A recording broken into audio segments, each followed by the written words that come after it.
තෙරුවන් සරණයි හැම දිනාටම. දත් අපේ සුපුරුදු දහම් හමුවයි අප මේ පවත්වන්නට එකතුව සිටින්නේ. අන්තර්ජාලය ඔස්සේ ස්කයිප් මාධ්‍යයෙන් අපි මේ විදිහට එකතු වෙනවා. අද විවාහාර වර්ෂයෙන් 2021 වර්ෂයේ පෙබරවාරි මාසයේ 19 වෙනිදා සිකුරාදා දිනයක්. ඉතින් සුපුරුදු ආකාරයට අපේ කල්යාණ මිත්‍ර පිරිස එනදා වගේම උදෑසන 5:30ට අප පවත්වන මේ දහම් හමුවට එකතු වී සිටිනවා. ස්වාමීන් වහන්සේලා, මෙහෙණින් වහන්සේලා ඇතුළු කල්යාණ මිත්‍ර පිරිස හැම දිනම අපි තාම ගෞරවයෙන් සහ කල්යාණ මිත්‍රත්වයෙන් පිළිගන්නවා. අපි දහම් හමුව ආරම්භ කරමු වෙනදා වගේම මේ උතුම් දහම, මේ තථාගත දහම අවබෝධ කරගෙන ලෝක සත්‍යය කෙරෙහි අප්‍රමාණ කරුණාවෙන් දේශනා කොට වදාළ තථාගත බුදු පියාණන් වහන්සේ බුද්ධ ගෞරවයෙන් සීකරගෙන නමස්කාර පාඨය තුන් වාරයක් කියලා සම්බුද්ධ වන්දනාවෙන් අපි දහම් හමුව ආරම්භ කරමු. නමෝ තස්ස භගවතෝ අරහතෝ සම්මා සම්බුද්දස්ස. නමෝ තස්ස භගවතෝ අරහතෝ සම්මා සම්බුද්දස්ස. නමෝ තස්ස භගවතෝ අරහතෝ සම්මා සම්බුද්දස්ස. සාදු සාදු සාදු. තෙරුවන් සරණයි. අවසරයි කල්යාණ මිත්‍ර හැම දෙනාගෙන්ම අදත් අපි බලාපොරොත්තු වෙනවා අපි වෙන් කරගත්ත මේ හෝරා දෙකක වගේ කාලය මේ දහම් හමුව පවත්වන්නට.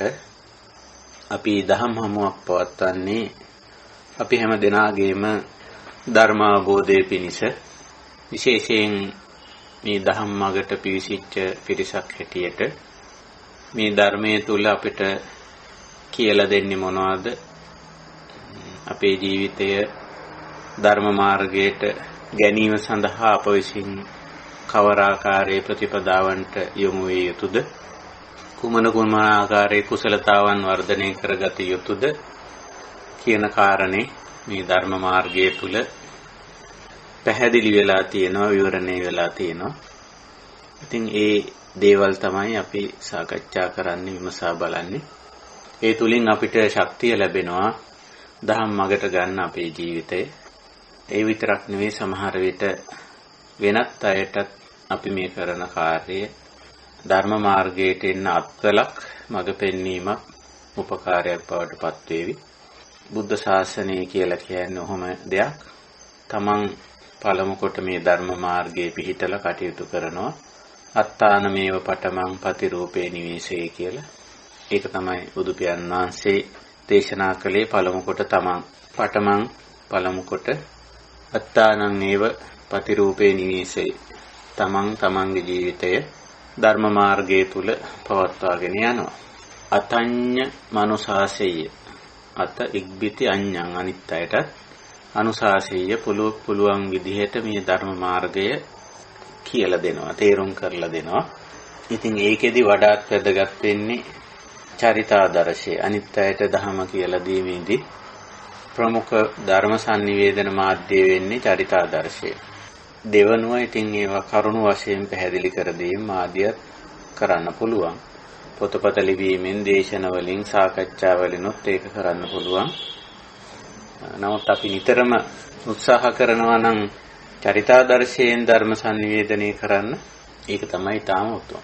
චරිතාදර්ශය කියන එක දන්නවා. අපි ධහමට අනුව ජීවත් වෙනවා. අපේ කායික හැසිරීම, වචන භාවිතය, ඒ කියන්නේ අපේ චර්යාත්මක අංශය අපි ධහමට අනුව පවත්වාගෙන යනවා. එතකොට එය දිහා බලලා කෙනෙක් ඒ තුලින් යමක් අවබෝධ කරගෙන ඒ තැනත්තා අනිත් ඈත් ඒ මගට එන්න පුළුවන්. ඒ වගේම චිත්තාවේගී අංශේ හැඟීම් පාලනය කරගෙන අකුසල සහගත හැඟීම් බැහැර කරලා කුසල සිටිවිලි ඇති කරගෙන අපි ජීවත් වෙනවා. ඉතින් ඒකත් අනිත් අයට දැනෙන්න පුළුවන්.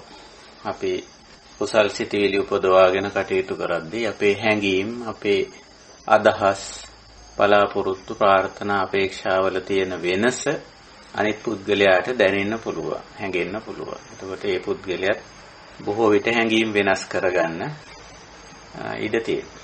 ඒකේ බලපෑම අනිත් එක්කෙනාට තියෙනවා. ඊළඟට බුද්ධිමය අංශය අපි යමක් වටහාගෙන තියෙන, අවබෝධ කරගෙන තියෙන ආකාරය, වටහා ගන්න ආකාරය, අවබෝධ කරගන්න විදිය, නාම රූප ධර්ම වල ප්‍රතිචාර දක්වන විදිය, මේවයි තියෙන යම් ගුණාත්මක වෙනසක්, ප්‍රඥාවන්ත භාවය. එහෙම කටයුතු කරනකොටත් මේ ප්‍රඥාවන්ත භාවයත් යමක් පිළිබඳව දැක්ම වෙනස් වුණාම ඒකත් තව කෙනෙකුට දැනෙන්න පුළුවන්. ওই විදිහට අපේ චර්යාත්මක අංශයේ, චිත්තාවේගී අංශයේ, බුද්ධිමය අංශයේ කියන අංශ තුනේ ඇති කරගන්න වෙනස තමයි අපි අප තුල ඇති කරගන්න වෙනස. පඨමං පතිරූපේ නිවේසයේ අත්තානං කියලා බුදුරජාණන් වහන්සේ දේශනා කළේ ඒකයි. පළමු කොට තමන් නිවැරදි මාර්ගය තුල පිහිටා කටයුතු කිරීම. ඒකම චරිත ආදර්ශයක් හැටියට අනිත් එක්කෙනාට බලපෑමක් ඇති වෙන්න පුළුවන්. බලපෑමක් කියන එකෙන් අදහස් කරන්නේ යහපත් බලපෑම. කල්යාණ මිත්‍රත්වය කියලා දෙයක් අපි නිතරම කතා කරනවා. කල්යාණ මිත්‍රත්වයේ ස්වභාවය ඒකයි. පුද්ගලයා යහපත් විදිහට කටයුතු කරනකොට යහපත් බව අනිකාට දැනෙන්න පටන් ගන්නවා. හැඟෙන්න පටන් ගන්නවා. ඉතින් ක්‍රමයෙන් ඒ කල්යාණ මිත්‍ර ආදර්ශය, කල්යාණ මිත්‍ර ආශ්‍රය, කල්යාණ මිත්‍ර මඟ පෙන්වීම අනිකාටත් ලැබෙන්න පුළුවන්. ඉතින් බුද්ධ ශාසනයේ කල්යාණ මිත්‍රත්වයේ මතම පවතිනවා කියලා බුදුරජාණන් වහන්සේ දේශනා කළේ ඒකයි.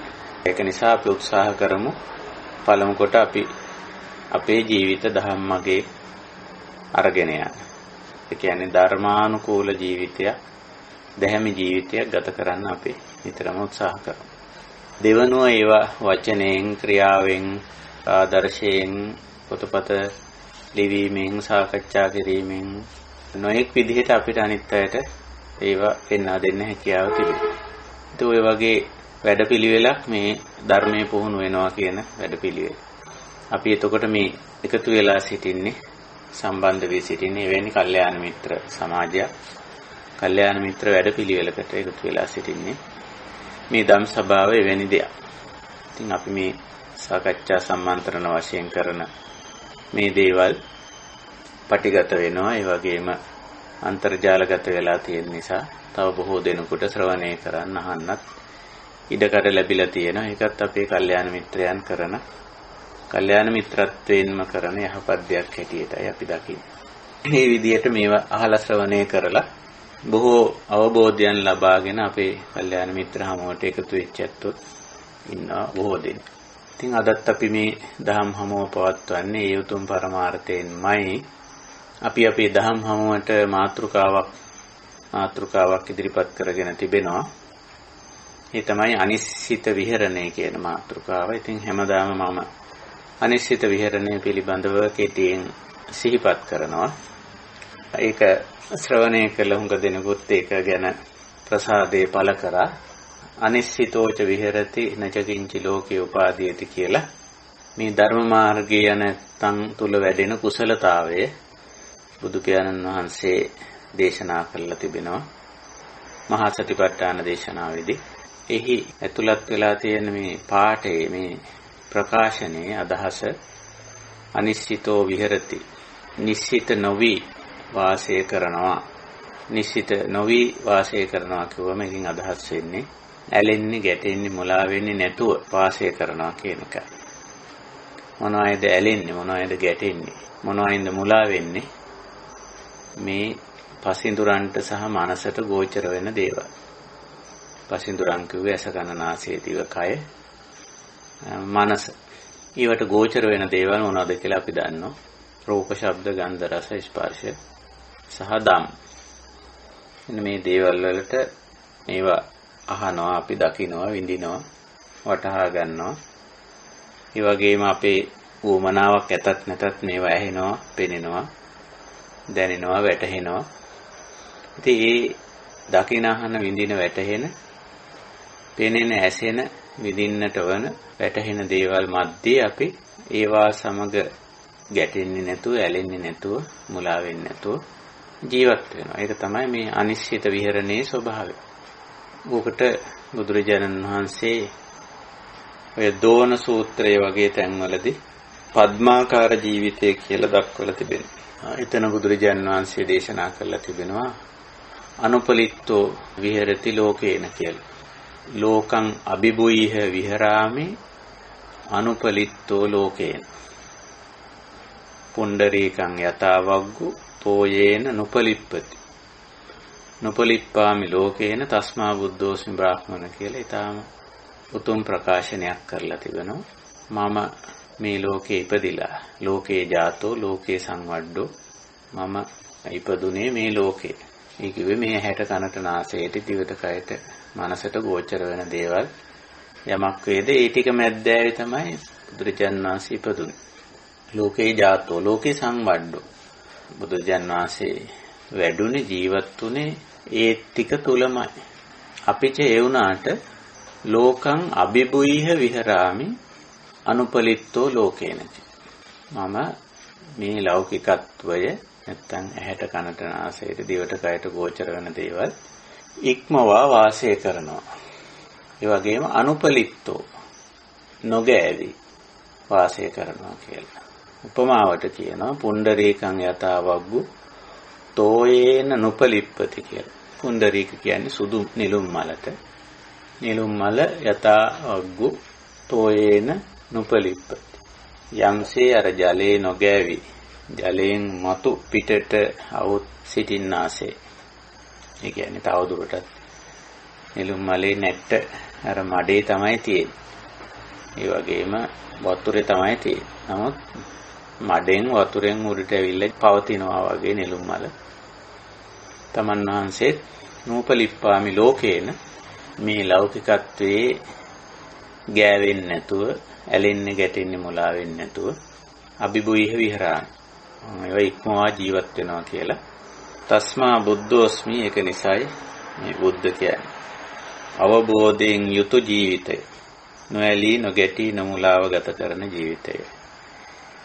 ඒක තමයි මේ අනිශ්චිත විහරණය කියලා කියන්නේ. අනිශ්චිතෝ විහෙරති. අනුපාදානෝ තවත් තැන්වල සඳහන් වෙන්නේ නච කිංචි ලෝකේ උපාදීයති. මහා සතිපට්ඨාන දේශනාවේ සඳහන් වෙන්නේ මේ විදිහට. ලෝකේ කිව්වේ අතන ඒ පසින්දුරන්ට සහ මනසට ගෝචර වෙන දේ. නඋපාදීයති. උපාදාන කිරීමක් නැහැ.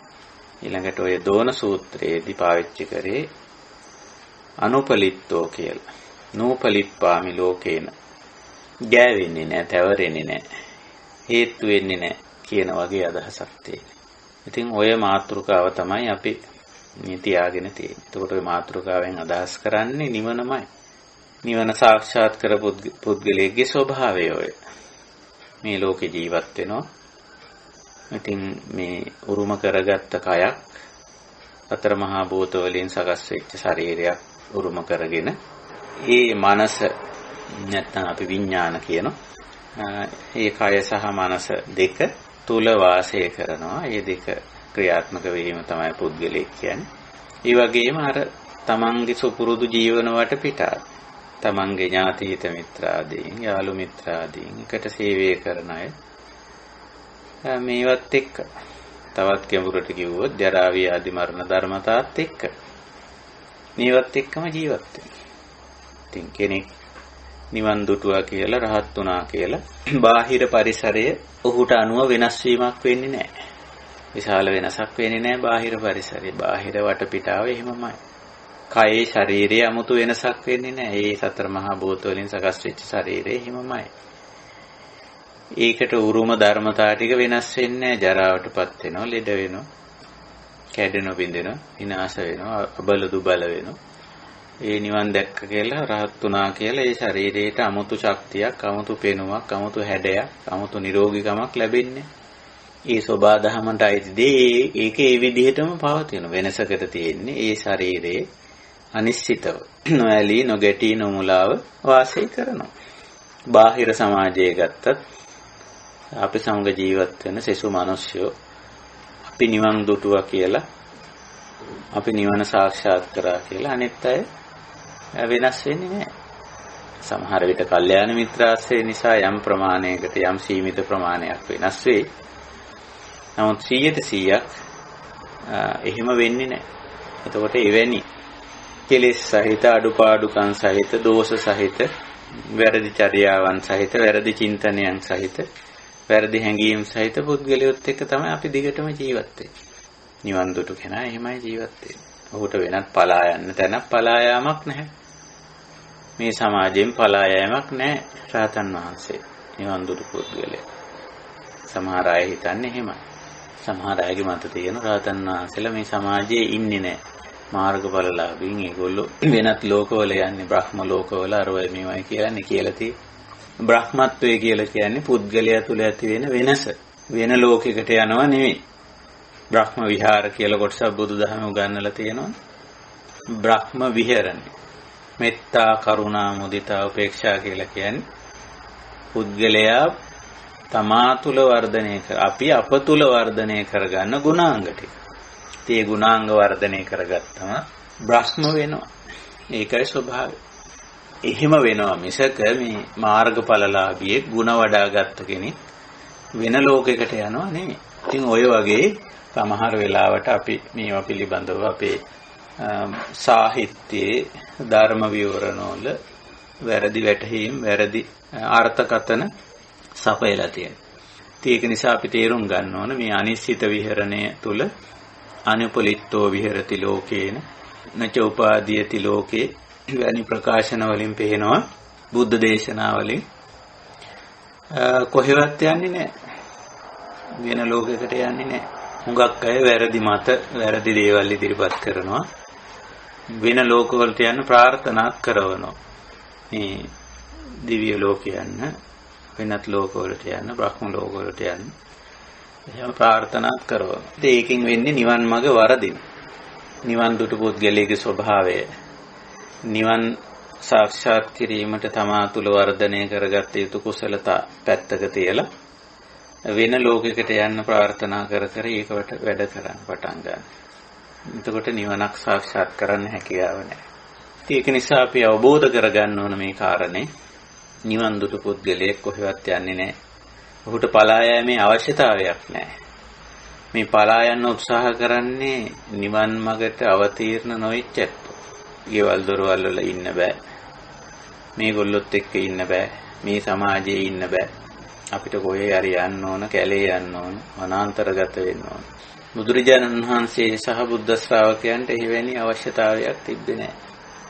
තමන් ගත කරන ජීවන වටපිටාව තුළ තමයි නිවන සාක්ෂාත් කරන්නේ.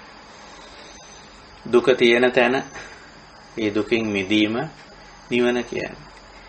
ක්ලේශයේ තියෙන තැන ඒ ක්ලේශය ගෙවා දැමීම නිවන කියන්නේ. ඒ ක්ලේශයත් තරම් වෙන කොහේ හරි යන්නේක නෙමෙයි. ඒ දුකත් තරම් වෙන කොහේ හරි යන්නේක නෙමෙයි නිවන කියන්නේ. මේ ක්ලේශයේ ඇති කල්හි ඒ ක්ලේශය දැකලා ඒ ක්ලේශයේ ආදීනව හොඳින් විමසලා කල්පනා කරලා ඒක ගෙවා දැමීම කරන්න. ඉතින් ක්ලේශය තමයි දුකට හේතු වෙන්නේ. ඉතින් කෙලෙස් ගෙවා දැමීම තුළ පුද්ගලයා දුකින් මිදෙන. ඒක නිසා අපි හොඳින් තේරුම් ගමු අපි කල්යාණ මිත්‍රයන් හැටියට නිවන් දකින්න වෙන කොහෙවත් යන්න ඕනේ නැහැ. එහෙම ගිහිල්ලා නිවන් දකින්නවා කියලා හිතුවොත් ඒක කවදාවත් කෙරෙන්නේ නැහැ. ඒකයි ස්වභාවය. ඉතින් තම තමන් උරුම කරගෙන තියෙන ජීවන වටපිටාව හොඳින් තේරුම් ගන්න. තේරුම් ගන්නවා කියලා කියන්නේ හේතුඵල ධර්මතාවයට අනුව. මේ විදිහේ කයක් මේ විදිහේ ශරීරයක් ලැබිලා තියෙන්නේ ඊට අදාළ හේතු විසින්. එතකොට දැනට අපි ඒක උරුම කරගෙන තියෙන්නේ මෙවැනි ශරීරයක්. සමහරට මේක නිරෝගී වෙන්න පුළුවන්, රෝගී වෙන්න පුළුවන්. ස්ත්‍රී වෙන්න පුළුවන්, පුරුෂ වෙන්න පුළුවන්. ඒවා අදාළ නැහැ නිවනට. නිරෝගී කය තිබ්බත්, රෝගී කය තිබ්බත් නිවන් දකින්න පුළුවන්. නිරෝගී කයක් ඕනේ නැහැ නිවන් දකින්න. සමහර අය එහෙම හිතනවා. නිරෝගී භාවය ගැන කියලා තියෙන නිසා බුදුදහමේ නිරෝගී බව හොඳයි. නමුත් මේ නිවන් සාක්ෂාත් කරන්න නිරෝගී බව ඕනයි කියලා කොහෙවත් දේශනා කළා නැහැ. රෝගී බව තිබුණා කියලා නිවනට ඒක බාධාවක් නෙමෙයි. ඒකයි ඉතින් මේ ශරීරය රෝගී වෙන්න පුළුවන්, නිරෝගී වෙන්න පුළුවන්. සබදාහමට අනුව ස්ත්‍රී ශරීරයක් වෙන්න පුළුවන්, නැත්නම් පුරුෂ ශරීරයක් වෙන්න පුළුවන්. ඒකත් නිවනට බාධාවක් නෙමෙයි. ඒව බාධා නෙමෙයි. නමුත් සමහර අය වෙනි දුර්මත ඇති කරගෙන තියෙන ස්ත්‍රී ශරීරයක් නිවන් දකින්න බාධාවක්. ඉතින් එහෙමනම් පුරුෂ ශරීරයකත් බාධාවක් වෙන්න එපා. එහෙමනම් ඔය දෙකෙන් තොර ශරීරයක් නේ හොයාගන්න වෙන්නේ. ඉතින් ඒ වගේ විකාර අදහස් ධර්ම මාර්ගයේදී ඇතුල් වෙලා තියෙනවා. ඊළඟට ප්‍රතිරූප දේශ වාසෝ කියන කාරණේ සමහර තැන්වල අර්ථකථනය කරලා තියෙන වැරදි විදිහට. නිවන් දකින්න සුදුසු ප්‍රදේශයක් මේ ප්‍රතිරූප දේශය කියලා කියන්නේ. ඒක ඇත්ත. හැබැයි පුද්ගලයා එවැනි වටපිටාවක් ගොඩ නගා ගන්නවා. එහෙම නැතුව ඒ නිවන් දකින්න සුදුසු දේශ කොහෙවත් නැහැ. සමහර අය හිතන් ඉන්නේ මේ කොහේ හරි රටක මේ නැත්නම් ඉන්දියාවේ මධ්‍ය දේශයේ වෙන්නේ නැති නිවන් දකින්න පුළුවන්. නැත්නම් වෙන කොහේ හරි රටක. එහෙම දේශ නැහැ. නිවන් දකින පළාත් ප්‍රදේශ රටවල් ඒව නැහැ. ඒක වෙන්නේ කොයි පළාතේ කොයි රටේ කොයි ප්‍රදේශවල හිටියත් ප්‍රතිපදාවෙන් සිද්ධ වෙන දෙයක් ඒක. ඒ නිසා ප්‍රතිපදාව අනුගමනය නොකළොත් බුදුරජාණන් වහන්සේ ළඟ හිටියත් මේක වෙන්නේ නැහැ. එහෙම වුණානේ බොහෝ අයටනේ. බොහෝ අයට එහෙම වුණා. දේවදත්ත වගේ අය ශාසනය පැවිදිත් වෙලා බුදුරජාණන් වහන්සේ ළඟමත් හිටියා. නමුත් උනේ නැහැ. උනේ නැත්තේ මේ ප්‍රතිපත්තියට ඊට අදාළ ಗುಣ ටික පුරාගත්තේ නැහැ. ඒකයි. සමහරු එහෙම හිටියේ නැහැ. යන්තම් ඇසීම් මාත්‍රයෙන්ම මේ කටයුත්ත කරගත්තා. ඒ කොහොමද? ඒ ප්‍රතිපදාවට අවතීර්ණ වුණා. එහෙම තියෙනවා. නිසා ඉන්න පළාත ප්‍රදේශය රට එහෙම අදාළ නැහැ. ඊළඟට සමහර වෘත්ති මේ ජීවන වෘත්තීන් වල මිනිස්සු යෙදিলা තියෙනවා. ආජීව කියලා කියන්නේ වෘත්තියනේ. ඉතින් ඒ වෘත්තියේ බලපෑමක් නැහැ මේකට. වෘත්තියේ ඉන්න අයට නිවන් දකින්න බෑ කියලා එහෙම එකක් නැහැ. නිවන් මාගේ තියෙන්නේ සම්මා ආජීවනේ. ආජීවය අයින් කළා නැහැ. දිවි පැවැත්ම කවුරුත් කරනවා. කුමන ආකාරයේ හෝ රැකියාව වෘත්තියක යෙදিলা ධර්ම මාර්ගයට ආපුහම වෙන්නේ ඒ ආජීවය දිවි පැවැත්ම සම්මා වෙනවා. සම්මා ජීවිතේ ඉතින් ජීවත් වීමට අවශ්‍ය කරන දේවල් නොකර ඉන්නේ නිවන් මාර්ගට ආවා කියලා. දිවි පැවැත්ම කරනවා. රස්සාව නොකර කොහොමද? ඒක කරන්න ඕන. ජීවත් වීම සඳහා කළ යුතු යම්තාක් වැඩ කටයුතු වේද ඒවා කරන්න ඕන. ඉතින් ධර්ම මාර්ගයට ආපුවාම දිවි පැවැත්ම යහපත් වෙනවා, සරල වෙනවා, චාම් වෙනවා. එච්චරයි. ආජීවයේ නොකර ඉන්නේ නැහැ. මෙන්න මේ විදිහට අපි මේ අනිශ්චිත විහරණය නිවන් දුටු පුද්ගලයෙක්ගේ ස්වභාවය අපි හොඳින් අවබෝධ කරගන්න. ඉතින් මේවා ගැන නිවන ගැන කියලා තිබුණේ බොහොම වැරදි අර්ථකථන නිවන ගැන දීලා තිබුණා. දෙව් මිනිස් සැප කෙලවර නිවන් සැප ලැබේවා කියලා. ඔහොම තමයි තිබුණේ. මේ ජීවිතේදී නිවන් දකින්න බෑ. මේ නිවන් දකින්න කාල නෙමෙයි. ඒ කාලේ පැනලා ওই වගේ වැරදි විවහාර, වැරදි අර්ථකථන, වැරදි දෘෂ්ටි, ඇත්තටම ඒවා මිත්‍යා දෘෂ්ටි. ඒවා මිනිස්යන්ගේ සිත්වලට ඇතුළත් වෙලා තිබුණා. ඒ මොකද මේ ධර්ම මාර්ගයේ වැහිලා තිබුණේ, නිවන් මාර්ග වැහිලා තිබුණේ. ආර්ය අෂ්ටාංගික මාර්ගයේ ගැන කාටවත් හැඟීමක් තිබ්බේ නැහැ. සීල සමාධි ප්‍රඥා පිරීමක් ගැන අදහසක් තිබ්බේ නැහැ. පින්කම් තමයි පුරුදු කරලා තිබ්බේ. පින්කම් වලත් පරමාර්ථය වෙලා තිබුණේ තවත් පිරිසකට ජීවත් වීම සඳහා අවශ්‍ය කරන ජීවනෝපායක් බවට කෙනෙක් අනිත් අයගේ පින්කම් පත් කරලා තිබුණා. එහෙම තිබුණේ. ඉතින් ඒ අය පින්කම් කරනවා, අනිත් අයගේ ජීවනෝපාය සකස් වෙනවා. ඒ පින්කම් වලට හිලව්වක් විදියට නිවන් ලැබෙනවා. ওই වගේ වැරදි අර්ථකථන තමයි සපයලා තිබුණේ. ඉතින් දැන් ඒවා වැරදි බව වැටහිලා තිබෙනවා. මේ ධර්ම මාර්ගයේ එලිපෙහෙලි වෙලා තිබෙනවා. ඉතින් අපි හැමෝම දක්ෂ වෙන්න ඕන මේ දහමට අදාළ දේ, ධර්ම මාර්ගයට අදාළ දේ හොඳට තෝරලා බේරලා ගන්න. මැණික් ගරන මිනිස්සේ කොච්චර මහන්සි වෙන්න ඕන. ඉතින් මුලින්ම මැණික් තියෙන පළාත තියෙනවයි කියලා හිතෙන පළාතකට, තියෙන පළාතකට නෙවෙයි, තියෙනවයි කියලා හිතෙන පළාතකට යනවා ඉතින්. ගිහිල්ලා මහ පොළොව හාරගෙන ගිහිල්ලා සමායට ඒ හාරුව 3-4 පළක් හැරුවට ඒක ලැබෙන්නේ නැති වෙන්න පොළොව. ඉතින් ඉල්ලමක් නැත්තම් මැණික් සහිත කොටසක් හමු වුණත් ඒක පරිස්සමෙන් ගොඩ අරගෙන හොදලා එහෙම කරලා මඩ ඇරලා ගල් ඇරලා අපද්‍රව්‍ය බැහැර කරලා තමයි මේ මැණිකක් හොයාගන්නේ, වටිනා දේ හොයාගන්නේ. ඔය වගේ හැම රත්රන් වැනි ලෝහය නිස්සාරණය කරගන්නේ, පෙරාගන්නේ, පිරිපහදු කරගන්නේ ඒත් එහෙමයි. හැම දෙයකම තියෙනවා මිශ්‍ර වෙලා අපද්‍රව්‍ය බැහැර කළ යුතු දේ. පහතබ්බ ධම්ම මිශ්‍ර වෙලා තියෙනවා. බුදුදහමේදී නිවන් මාර්ගයේදී ඒවට කියන්නේ පහතබ්බ ධම්ම කියලා. බැහැර කළ යුතු දේ මිශ්‍ර වෙලා තියෙනවා. ඉතින් මේ බැහැර කළ යුතු දේ අඳුන ගන්න ඕන, අවබෝධ කර ගන්න ඕන. අවබෝධ කරගෙන ඒක බැහැර කරලා ඊළඟට අර ලබාගත් මැණික නැත්තම් ලබාගත් ලෝහය ඒක සකස් කරලා උපදාලා හරි ගස්ස ගන්න. භාවේ තබ්බ ධම්ම. පුරුදු පුහුණු කළ යුතු දේ වගේ හරියට. ඉතින් පහ තබ්බ ධම්ම ගණේට බුදුදහමේ දක්වලා තියෙන්නේ පාප සහ අකුසල. ඒවා මොනවද කියලා අපි දන්නවා. භාවේ තබ්බ ධම්ම ගණේට අයිති කරලා තියෙන්නේ කුසල්. ඒකයි ස්වභාවය. ඉතින් ওই විදිහට පව් අකුසල් බැහැර කිරීමත් කුසල් වැඩිවීමත් තමයි මේ නිවන් සාක්ෂාත් කිරීමට අප විසින් කළ යුතු කාර්යය, කර්තව්‍ය, කෘත්‍යය. ඉතින් ඒ කාර්යය කරන්න අපි මේ කරන සාකච්ඡා සම්මන්ත්‍රණ, මේ සාකච්ඡා සම්මන්ත්‍රණ අපට උපකාරී වෙනවා, උදව් වෙනවා. ඒකටයි මෙවැනි දහම් හමුවක් අප පවත්වන්නේ.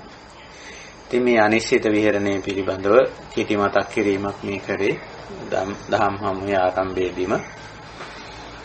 අපි මේ වන විට මේ දහම් හමුවේ සූත්‍ර ආදී දේවල් ධර්මයට සහ විනයට සම්බන්ධ කාරණා ඉදිරිපත් කරගෙන සූත්‍ර සාකච්ඡා, ධර්ම සාකච්ඡා කරගෙන යන්නේ.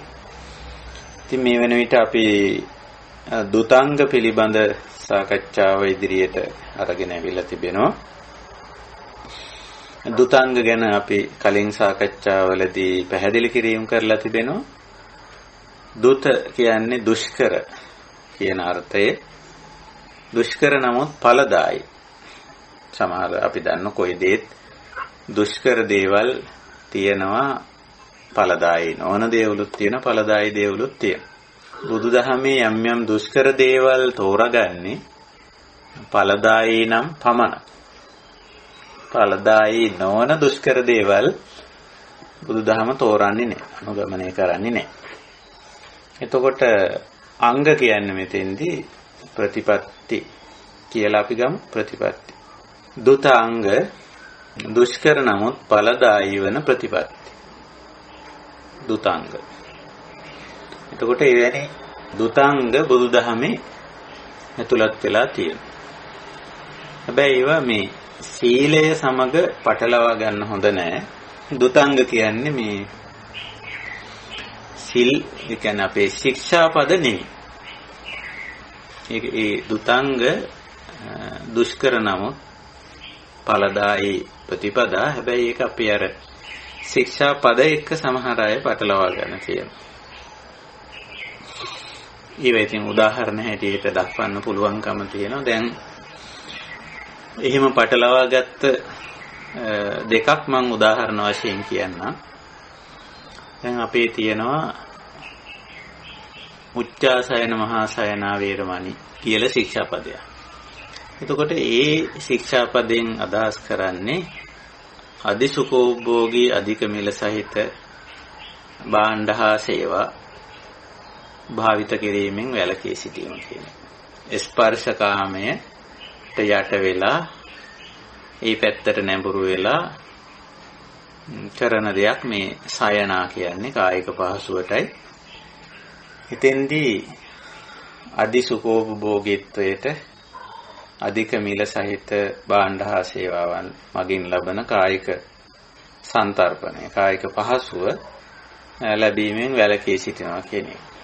ඔය ශික්ෂාපදය බොහොම ගැඹුරු අර්ථයක් තියෙන ශික්ෂාපදයක්. ඔයිට ටිකක් හැඩයෙන් සමාන දුතංගයක් තියෙනවා. දුතංග තිබිලා තියෙනවා. ආසන භාවිතා කිරීමේදී දැන් එකක් තමයි මේ ඉරියව් හිටගෙන ඉන්නවා, වාඩි වෙලා ඉන්නවා, සක්මන් කරනවා, වැතිරිලා ඉන්නවා කියන එක. එතකොට වැතිරී සිටින ඉරියව්ව අත්හැරපු දුතංග තිබිලා තියෙනවා. සමහර අය වැතිරෙන්නේ කවදාවත්. අර තුන විතරයි කරන්නේ. ඒක දුතංගය. ඒ වගේම සමහර අය උස ආසන භාවිතා කරේ නැහැ. බිමමයි වාඩි වුනේ. ආසනයක් ඒක පුටු බංකු වගේ අපි පාවිච්චි කරන දේවල් පාවිච්චි කරනවා. ඒකත් දුතංග. ඉතින් එකක් සමාදන් වුණු කෙනෙක් උස ආසනයක ඉඳගන්නේ නැහැ. බිමමයි ඉඳගන්නේ. සමහරු ආසන භාවිතා කරන්නේම නැහැ. ওই වගේ දුතංග ශ්‍රමණ සම්පදායේ තිබිලා තියෙනවා. එතකොට සමහරු මේවා වරද්දගෙන තියෙනවා. උච්චාසයන මහාසයන වේරමණී කියන්නේ උස ආසනවල ඉඳගන්නේ බිම ඉඳගන්න එක කියලා. එතකොට අර ශික්ෂාපදයේ තියෙන ගැඹුරු අර්ථය යට ගිහිල්ලා ඒ වෙනුවට දුතංගයක් ඉස්සරහට ඇවිල්ලා තියෙනවා. ඔය වගේ. ඊළඟට ජාත රූප රජත පටිග්ගහනා වේරමණී කියන ශික්ෂාපදයේ තියෙන්නේ ජාත රූප කියන්නේ ස්වභාවික වටිනාකම්, රජත කියන්නේ ආරෝපිත වටිනාකම්. එතකොට ස්වභාවික වටිනාකමොත් ආරෝපිත වටිනාකමොත් අපි භාවිතා කරනවා. හැබැයි පටිග්ගහණයෙන් තොරව. පටිග්ගහනා වේරමණී. තණ්හා මාන දිට්ඨි වශයෙන් ඒවට ඇලෙන්නේ ගැටෙන්නේ මුලා වෙන්නේ නැතුව ඒව පරිහරණය කරනවා. ඕක තමයි අපේ ශික්ෂාපදයේ අර්ථය. නමුත් දුතංග තිබිලා තියෙනවා. රන් රිදී මසු කහවණු ආදී දේවල් භාවිතා කිරීමෙන් සම්පූර්ණයෙන් ඉවත් වගේ දුතංග. එතකොට ඒ දුතංගයයි මේ ශික්ෂාපදයයි දෙක පටලවාගෙන තියෙනවා. ජාත රූප රජත පටිග්ගහනා වේරමණී කියන්නේ අර දුතංගය කියලා තමයි විස්තර කරලා තියෙන්නේ.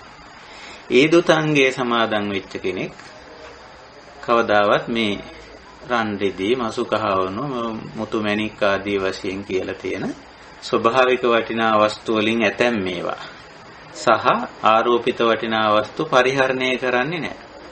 ඉතින් ඒක හරි දුතංගයක්. මොකද දැන් මුදල් පාවිච්චි කරන කෙනෙකුට මුදල් පාවිච්චි කරන්නේ නැති කියන දුතංගයේ සමාදන් වුණොත් එයාගේ ජීවිතේ දුෂ්කර වෙනවා. ඇයි? මුදල් භාවිතා කරන්න බෑ ජීවිතේ කිසිම දෙයකට.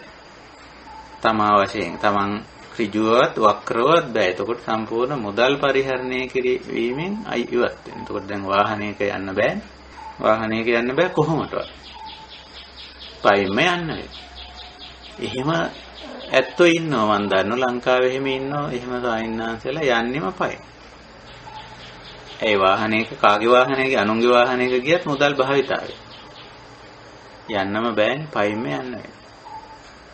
එතකොට වෙනත් යමක් මිලදී ගන්න බෑ. භාණ්ඩයක් හෝ සේවාවක් ලබා ගන්න බෑ.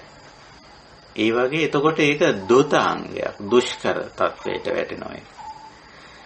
හැබැයි ජාත රූප රජ පටිග්ගහනා වේරමණී කියන්නේ ඒ දුතාංගේ නෙවෙයි. ඒක පටලවාගෙන තියෙනවා. ඉතින් දුතාංගයක් සමාදන් වුණාම දුතාංගයක ආනිසංස තියෙනවා. නැතුව නෙවෙයි. නමුත් නිවන් සාක්ෂාත් කිරීමට දුතාංග අත්‍යවශ්‍ය වන්නේ නැහැ. සීලය ප්‍රමාණවත් වෙන නිසා බුදුරජාණන් වහන්සේ දුතාංග නිවන් මාගේ කොටසක් හැටියට ගත්තේ නැහැ. එතකොට මෙහෙම සාකච්ඡාවක් කරන්න ඇයි කියලා හිතන්න පුළුවන් කෙනෙක්. ඇයි එහෙනම් දුතාංග ගැන කතා කරන්නේ මොකටද? නිවන් මාකට නෑ. බුදුරජාණන් වහන්සේ ප්‍රශංසා කරලා තියෙනවා. ඒ වගේම අර මහා කාශ්‍යප හාමුදුරුවොත් එක්ක කර සාකච්ඡාව අපි මෙතෙන්දී කස්සප සංයුත්තේ ඇතුළත් වෙලා තියෙන ඊයර ජින්න සූත්‍රය. ඒ සූත්‍රය අපි කතා කළා. එතෙන්දී මහා කාශ්‍යප හාමුදුරුවෝ දේශනා කළා ද්වේ කෝහම් බන්තේ අත්වසේ පටිච්ච. බුදුරජාණන් වහන්සේට පිළිතුරු දුන්නේ එහෙමයි. ඇයි ඔය දුතංග අනුගමනය කරන්න කියලා බුදුරජාණන් වහන්සේ අහපුවාම උන්වහන්සේ පිළිතුරක් දුන්න කරුණු දෙකක් සලකලා. ස්වාමීනි, ditta ධම්ම සුඛ විහරණය. පළවෙනි එක. තමා වශයෙන් ගත කරන ජීවිතය පහසු වෙනවා. අනුන්ට කරදරයක් නැහැ. සබාදහමට බාධාවක් නැහැ. එවැනි තත්ත්වයක්. ඊළඟට පච්චිමං ජනතං අනුකම්පමාන. මේ ආර්ය ප්‍රතිපදාවේ පිටිපස්සෙන් එන අයට මේ මේගොල්ලෝ කෙරෙහි අනුකම්පාවෙන් ඒගොල්ලොන්ට මේ ගමන යන්න මේ වැඩපිළිවෙල මේ දුතාංග පහසුවක් වෙනවා. ඒක නිසා බුදුරජාණන් වහන්සේ සාදු සාදු කියලා ඒක අනුමත කෙරුවා. එහෙනම් මේ අපි බුද්ධ ශාසනය තෝරාගෙන තියෙන හැම දුතංගයක්ම නෙවෙයි, තෝරාගෙන තියෙන දුතංග මේ ගමනට පහසුවක් වෙනවා. විශේෂයෙන් මේ සුඛ විහාරී පහසු ජීවිතයක් ගත කරා. කාමභෝගී ජීවිතයක් නෙමෙයි සුඛ විහාරී කියන්නේ. සුඛෝපභෝගී ජීවිතයක් එහෙම නෙමෙයි. කාමභෝගී ජීවිතයක්වත් සුඛෝපභෝගී ජීවිතයක්වත් නෙමෙයි සුඛ විහාරී. තමන් සරලව සැහැල්ලුවෙන් පහසුවෙන් ජීවත් වෙනවා. ඒ වගේම අනිත් අයට බරක් නැහැ, කරදරයක් නැහැ. පරිසරයටත් ලොකු සහනයක් ලැබෙනවා. ඒකයි. ඉතින් අන්න එවැනි තත්වයක් සුඛ විහාරය. ditta ධම්ම සුඛ විහාරය මේ ජීවිතේ ගෙනියන්න පහසු වෙනවා. ඉතින් ඔය වගේ ප්‍රයෝජන ගොඩක් තිබෙනවා දුතංගවල. මම මේ කතා කරමින් හිටියේ දුතංග සහ සීලේ පටලවා ගන්න විදිය. එහෙම පටලවාගෙන තිබෙනවා හුඟක්. තව උදාහරණ කියන්න පුළුවන්. දැන් අපේ ශික්ෂාපදවල තියෙන සීලයේ තියෙන විකාල භෝජනා වේරමණී කියලා ශික්ෂාපදයක්.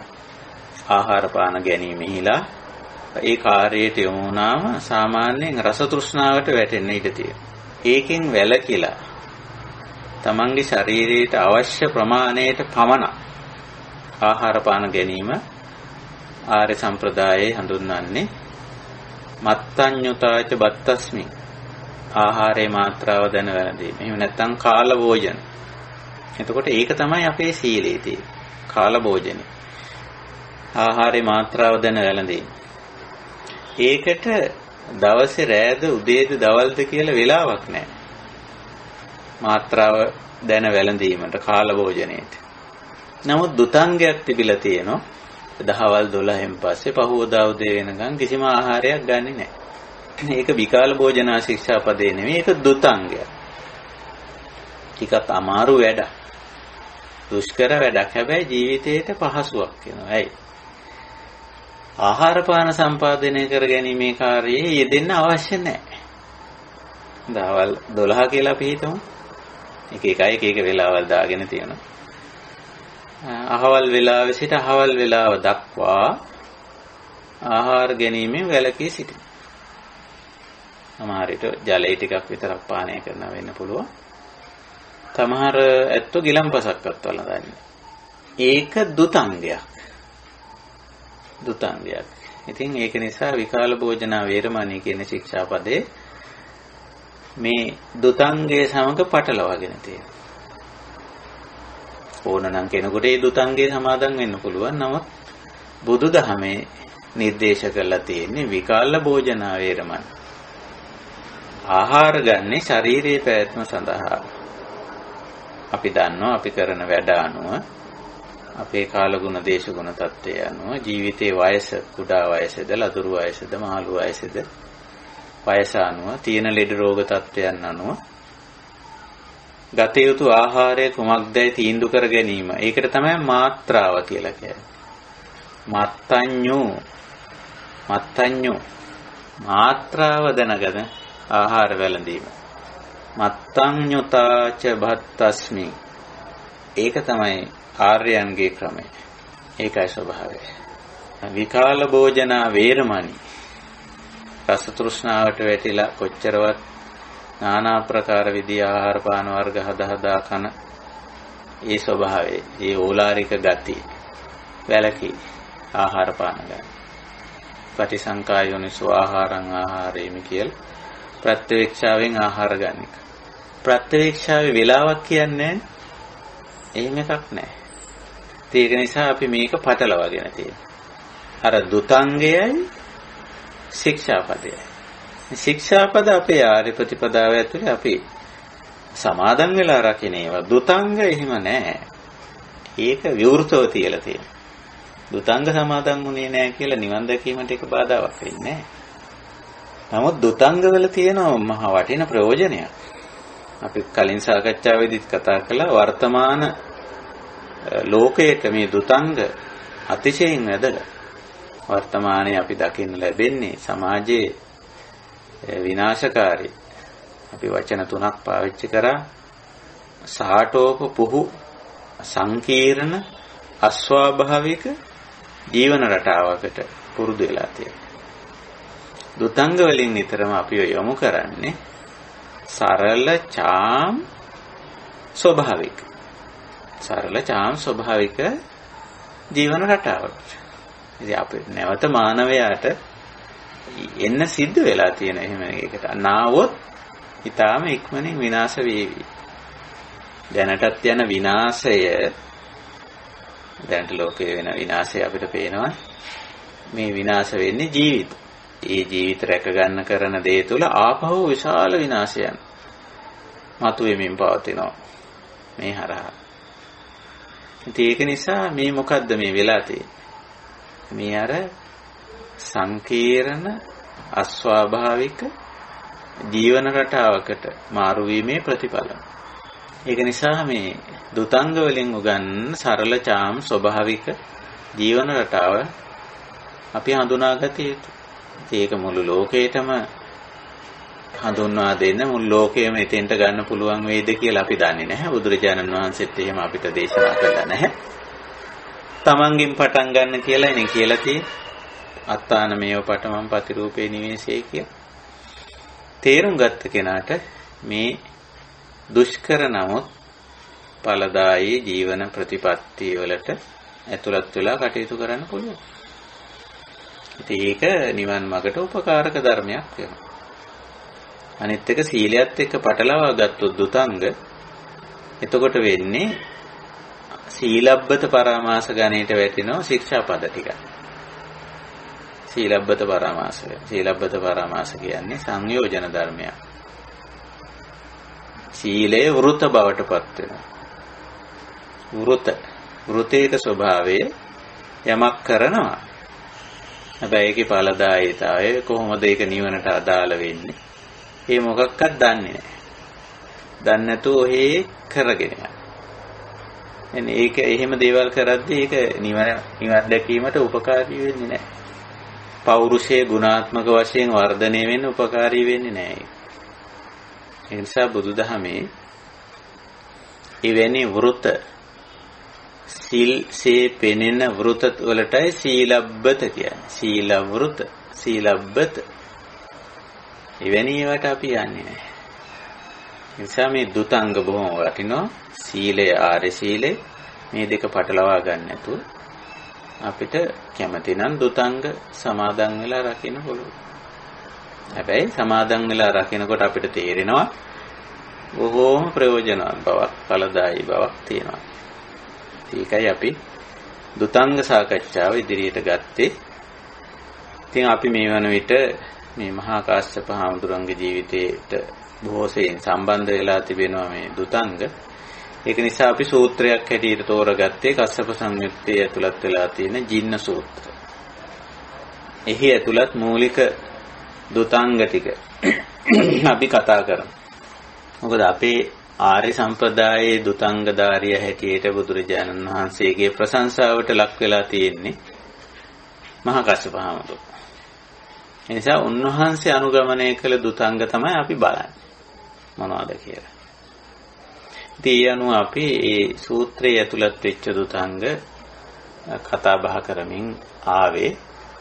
ඉතින් ඒ සූත්‍රයේ මූලික වශයෙන් දුතංග හැටියට සැලකෙන කාරණාවලින් අරඤ්ඤිකාංගය, පිණ්ඩපාතිකාංගය, පංසුකූලිකාංගය කියන අංග නැත්නම් ඒ දුෂ්කර ප්‍රතිපත්ති ගැන අපි කතා කළා. අද අපි අවධානය යොමු කරන්නේ 4 වෙනුව සඳහන් වෙලා තියෙන තෙචීවරික අංගය. තෙචීවරිකෝ චේව තෙචීවරිකස්සත් තෙචීවරිකත්තස්ස වන්නවාදී කියලා එතන සඳහන් වෙලා තියෙනවා. එතකොට මෙතෙන්දී අපි තෙචීවර කියන එකේ සරල තේරුම තුන් සිවුර කියන එකයි. තුන් සිවුර. තෙචීවර. එතකොට අපි මේක අවබෝධ කරගන්න ඕන සරල අර්ථය ගත්තොත් තුන් සිවුර. මොකද්ද තුන කියන්නේ? මොකද්ද සිවුර කියන්නේ? මේ දෙකම මෙතෙන්දී තෝරා ගැනීම වැදගත්. එතකොට තමයි මේ තෙචීවරිකාංගය කියන මේ දුතංගය අපිට හරියට තෝරා ගන්න පුළුවන්කම ලැබෙනවා. අපි ඉස්සර වෙලා චීවර කියන වචනේට අවධානය යොමු කරමු. චීවර කියන වචනයෙන් අදහස් කරන්නේ ඇඳුම කියන එකයි. ඇඳුම.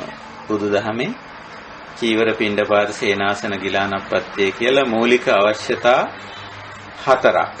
නැත්නම් අවම අවශ්‍යතා කියලා අපි ඒවට කියමු. අවම වශයෙන් දීපෑත්ම සඳහා අවශ්‍යතා හතරක් වෙනවා. චීවර කියන්නේ ඇඳුමක් අවශ්‍යයි. මිනිස්සු නාම ශිෂ්ට සම්පන්න විදිහේ සම්මත ඇඳුමක් අවශ්‍යයි. ප්‍රධාන දේ විලිවසා ගැනීම සඳහා යාවදේව හිරිකෝපීන පටිච්චාදනත්තං කිව්වේ ඒකයි. හිරිකෝපීන කියලා කිව්වේ ඔය විලිවසා ගන්න එක. අපි සාමාන්‍යයෙන් සම්මතයක් හැටියට ශරීරයේ ඇතැම් අංග ආවරණය කරගෙන තියෙන ශරීරාංග වලින්. ඒක ඉතින් ලෝක සම්මත දෙයක්. ලෝක සම්මතයේ හැටියට අපි ශරීරයේ ඇතැම් කොටස් ආවරණය කරගෙන තියෙන ඒවා නිරාවරණය කරන්නේ පොදු සමාජය තුල. ඒක මේ සංස්කෘතික කාරණයක්. එතකොට මේ සංස්කෘතික කාරණේට අනුව අපිට ඇඳුමක් අවශ්‍යයි. ඇඟලුමක් අවශ්‍යයි. පාලි භාෂාවෙන් ඒකට කියන්නේ චීවරං කියලා. චීවරයක් අවශ්‍යයි. එතකොට බුදුදහමේ ඇඳුම බුදුදහමට අනුව චීවරය කුමක් විය යුතුද? පස්සේ කාලේ නම් ඕවයි දිගපළල වර්ණ ඒව මේව කතා වෙලා තියෙනවා. ඊළඟට පැවිදියත්ෝ අඳින ඇඳුම චීවරය කියන්න තවත් පස්සේ කාලේ පුරුදු වෙලා තියෙනවා. එතකොට චීවර කියන එකේ අර්ථය සම්පූර්ණ යට ගිහිල්ලා තියෙනවා. දැන් චීවර කිව්වම හුඟ දෙනෙකුගේ ඔළුවට එන්නේ පැවිදි අය. පැවිදි කියන්නේ මේ බෞද්ධ පැවිදියත් විශ්ව භික්ෂුණීලා අඳින සිවුර. ඉතින් ඒකෙත් තවත් මහා විකෘතියක් මෑත කාලේ අපි දැකලා තියෙනවා. මෙහෙණින් වහන්සේලා අඳින සිවුරට සමහරු සිවුර කියන්නත් කැමති නැහැ. අන්තිමට මේ භික්ෂුන් මහාන වෙච්ච පිරිමි අය අඳින කඩ කපා මැසූ ඇඳුමට විතරක් සිවුර කියන්න පුරුදු වෙලා තියෙනවා. එතකොට මේ චීවර කියන බුද්ධ ශාසනයේ චීවර කියන අර්ථය කොච්චර යට ගිහිල්ලාද? කොයිතරම් විකෘති වෙලාද? නෑ. භික්ෂු භික්ෂුණී උපාසක උපාසිකා සිව් පිරිසම අඳින ඇඳුමටයි චීවර කියන්නේ. හැබැයි ඒක චීවරයක් වෙන්න ඒකට අයිති ගුණාංග පද්ධතියක් තියෙනවා. ගුණාංග පද්ධතියක් තියෙනවා.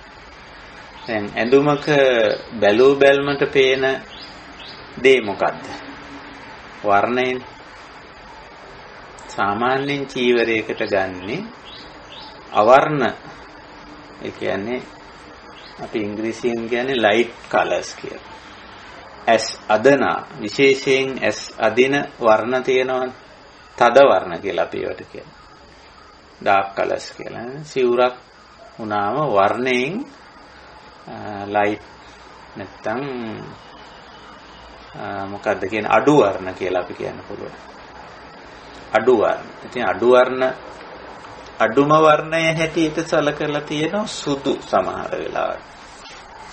නමුත් ඊට වැඩිය හොඳයි අඩු වර්ණ හැටියට සලකගන්නේ. ඒතර වර්ණය හැටියට ගත්තොත් එහෙමයි. එතකොට ඒකෙන් එතනදිම කියවෙනවා බහු වර්ණ නැහැ. ඒක වර්ණයක් බොහෝ වෙලාවට. එක තනි පාටක් චීවරයට ගන්න. ඒ වගේම මේ පාට අඩු වර්ණයක්. වහාම ඇහැ යොමු වෙන විදිහේ තද වර්ණයක් නෙවෙයි. දැන් අපි දන්නවා තද වර්ණවලට වහාම අවධානය යොමු වෙනවා. රතු පාට, නිල් පාට, කොළ පාට, කහ පාට, කළු පාට. ඒක තද පාට වුණොත් ඒක කරනවා. අපි කොහොමදත් වහාම ඇස යොමු කිරීම සඳහා අපි වර්ණය භාවිතා කරන උපක්‍රමයක් විදියට. එක්කෝ තද වර්ණ දෙකක් එක ළඟ යොදනවා.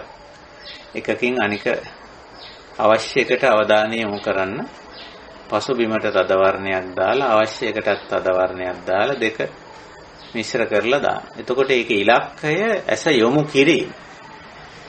ඒ නිසා චීවරයකදී අපි අඳින ඇඳුමේදී අනිකාගේ ඇස විශේෂයෙන් යොමු කර ගැනීමට එවැනි යොමු වෙන විදිහේ තද වර්ණ භාවිතයක් නැහැ. ඒ වගේම බහු වර්ණ විවිධ වර්ණ යොදලා කරන ඇඳුමක් නෙමෙයි චීවරය. එතකොට වර්ණයේ පැත්තෙන් ගත්තොත් තනි වර්ණයක්, ඒ වගේම දුරු වර්ණයක් නැත්නම් අඩු ලයිට් කලර් එකක් තමයි අපි භාවිතා කරන්නේ. ඒ වගේම මේ ඇඳුමේ විලාසිතා නැහැ. දැන් ඇඳුම් වලට নানা ප්‍රකාර විදිහේ විලාසිතා එකතු කරනවා. විලාසිතාව කියන එක මම කියන්න අවශ්‍ය නැහැ නේ. ඒක දන්නවනේ.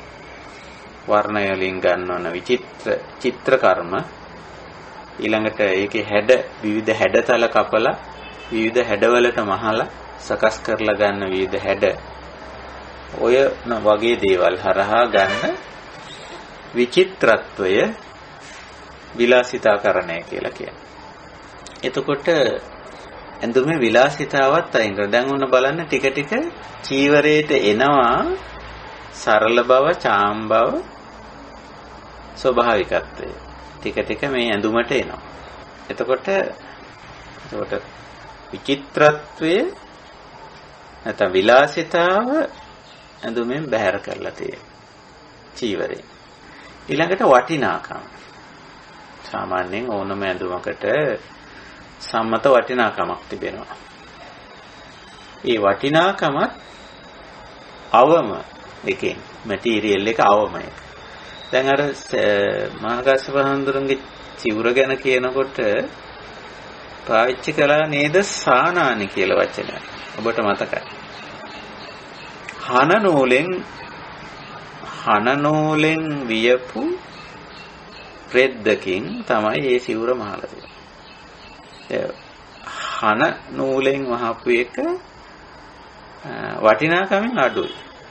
ඊට එහා තියෙන කපු නූල්, සේද නූල් වගේ නූල් වලින් වියපු ඒවායි වටිනාකම ක්‍රමයෙන් වැඩි වෙනවා. එතකොට අර රෙද්ද වියලා තියෙන මූල ද්‍රව්‍ය අණුව වටිනාකම වැඩි වෙනවා. ඒක එක පැත්තක්. අපිට කියන්න පුළුවන් ස්වභාවික වටිනාකම කියලා. ඊළඟට තියෙනවා ආරෝපිත වටිනාකම් කියලා එකක්. අපි සමහර ඇඳුම් වලට වාණිජත්වයේ වෙළඳවාදයේ විසින්, සංස්කෘතියෙන් විසින්, ආගම් විසින්, දර්ශන විසින්, ආර්ථික ප්‍රයෝග විසින් මේකට නැති වටිනාකම් ආරෝපණය කරනවා.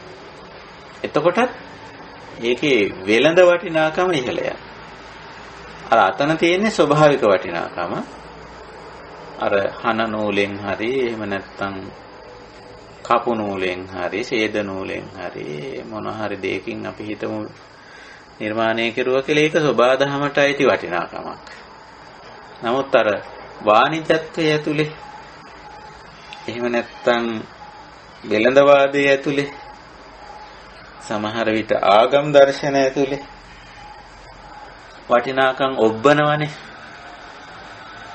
ආරෝපිත වටිනාකම් එහෙම ඒවත් තියෙනවා. එතකොට ඇඳුමේ වටිනාකමේදී අපි බලන්න ඕනේ මේ ඇඳුමට වාණිජත්වයේ ඇතුලේ ඔබ්බන ලද වටිනාකමක්ද තියෙන්නේ කියලා. ඒක අපිට සම්පූර්ණ අතහැර දාන්න පුළුවන්. ඒකට අහු වෙනවා කියන්නේ හරිම මෝඩකමක්.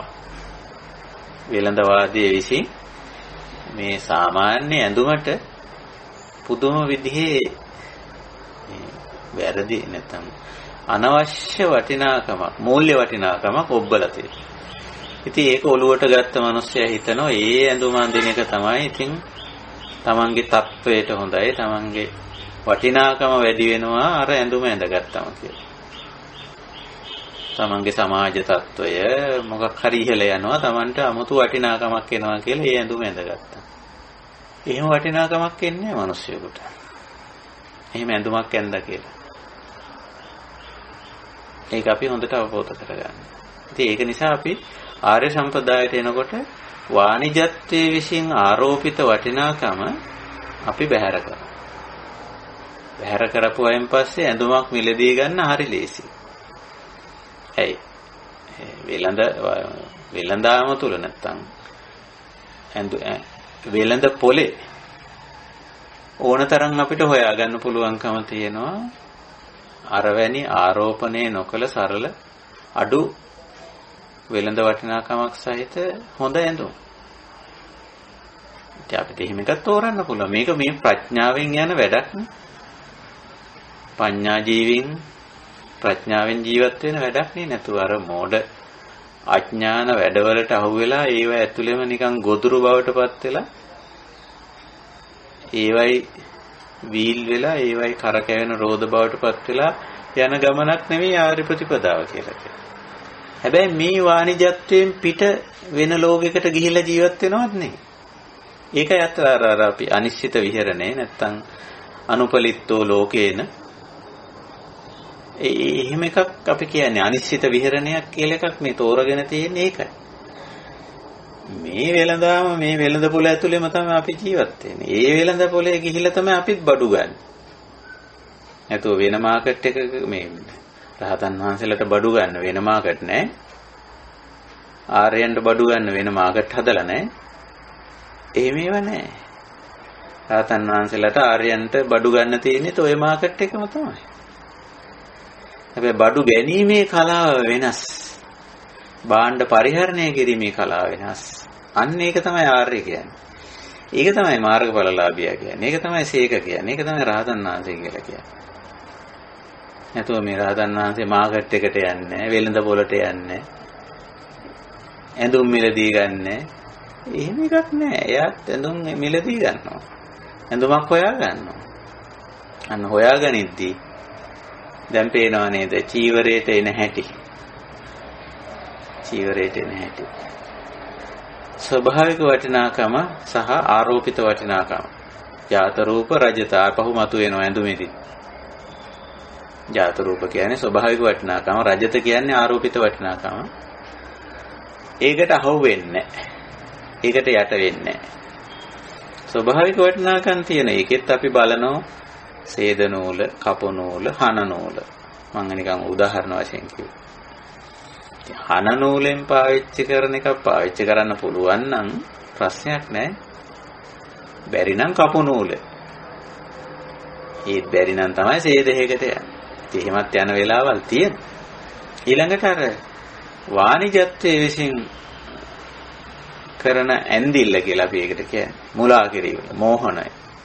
මෝහ. ඒකට යන්නේ නැහැ. ඒකෙන් වැළකීලා සරල චාම් අඩු වියදම් සහිත පහසු ඇඳුමක් තෝරගන්න.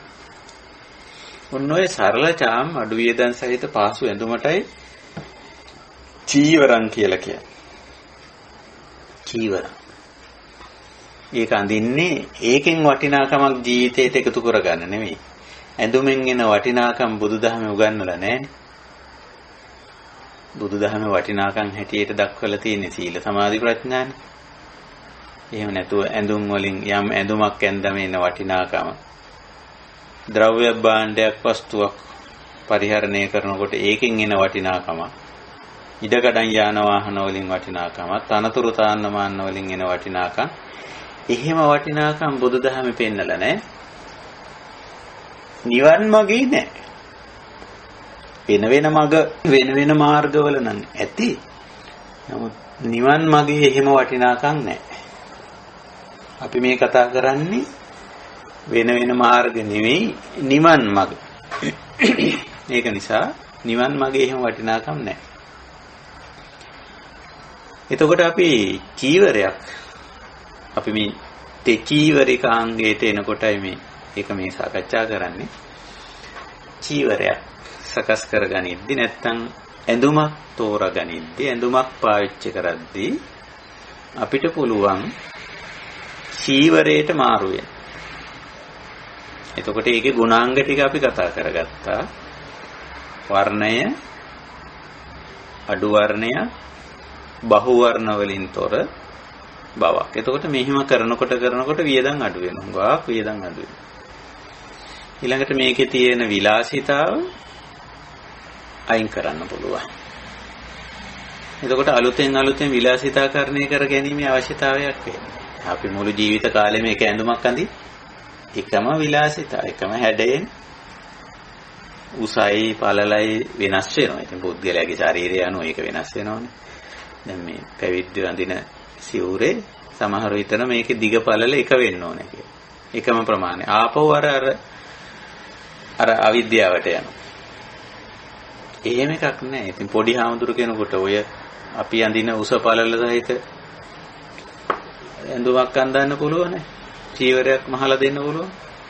දැන් පොඩි දරුවෙකුට තාත්තා අඳින කලිසමයි කමීසේ මේ වයස 8 දරුවෙකුට අඳින්න පුළුවන්. ඒ වගේ කතාවක් නේ. සිවුරේ දිගපළල ස්ථිරයි කිව්වොත් වෙන්නේ.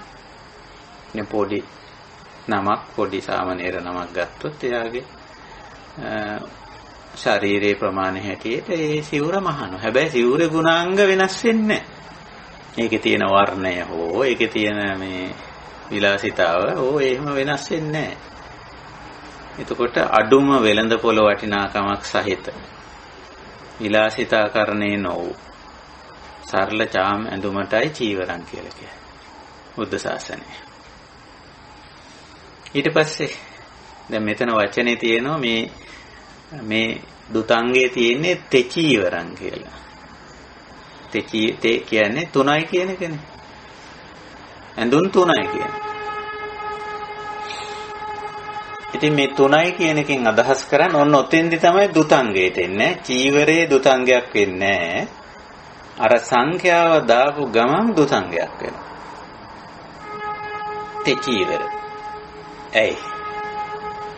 කට්ටල තුනයි මෙතන.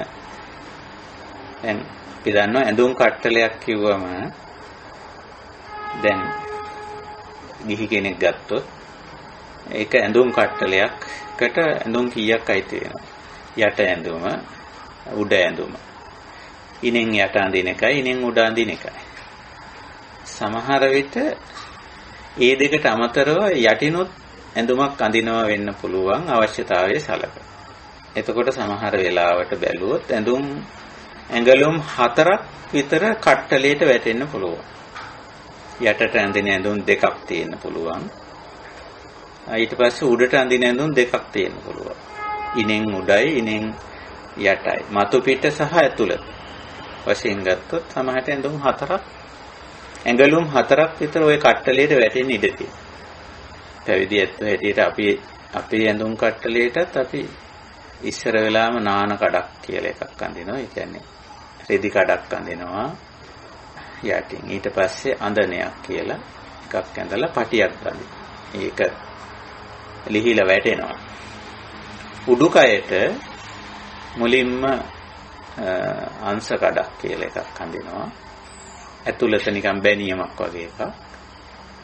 ඊට පස්සේ අර උඩයි යටයි දෙකම වැහෙන විදිහට සිවුරක් පුරව ගන්න. එතකොට බලන්න එක කට්ටලයකට කොටස් කීයක් තියෙනවද කියලා.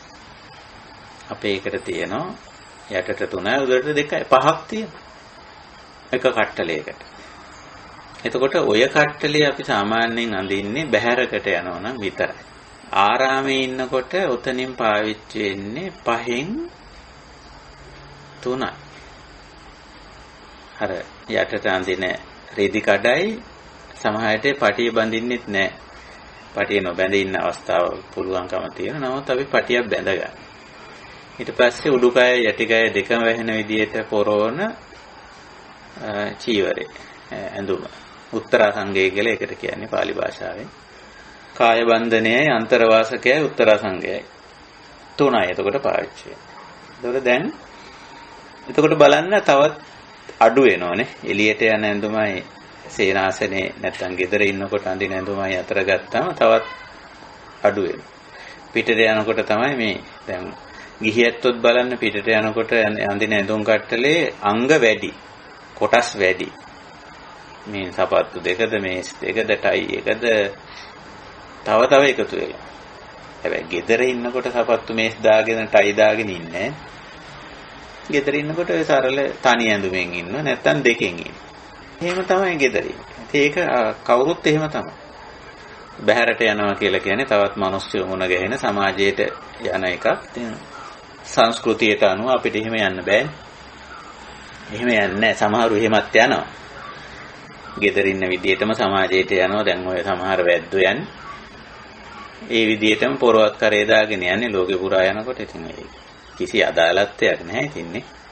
දැන් අපේ රටේ ඉන්න ආදිවාසී නායකතුමා ඉතින් රූපවාහිනියට එනකොටත් පොරවක් කරේ දාන්නේ. ඉතින් පොරවක් අරන් එන්න ඕනේ නැහැ නේ එතෙන්ට එනකොට. පොරවක අවශ්‍යතාවයක් නැහැ. අදාළත්වයක් නැහැ. නේ? එහෙම සමහර අය මේ අදාළ නැති දේවලුත් මේ ඇඳගෙන ඉන්නවානේ. දැන් අපේ සමහර දේශපාලඥයෝ බලන්න. සාටක දාන්නේ කිසි අදාළත්වයක් නැහැ. ඒක වෙන තැනකදී කොහෙද හරි කුඹුරේ ඉන්න වෙලාවට හරි වෙන තැනකදී ඒක අදාළ වෙලා තිබුණා වෙන්න පුළුවන්. දැන් තුවාය කරේ දාගෙන ඉන්නේ මොන හොදන වෙලාවට නේ. හැමතිස්සෙම තුවාය කරේ දාගෙන යන්න ඕනේ නෑනේ. ඒ වගේ නිකන් කිසිම අදාළත්වයක් නැති නිකන් මෝඩ වැඩ කරනවා. ඒක තේරුම් ගත්ත සමහර දේශපාලඥයෝ මේ මෝඩ වැඩ කරන්නේ නැහැ. එහෙම කරන අය ඉන්නවා. ඒක නිකන් මානසික ඒකට කියන්නේ අවිද්‍යාව පත්‍ය සංඛාරා කියන්නේ ඕවා තමයි.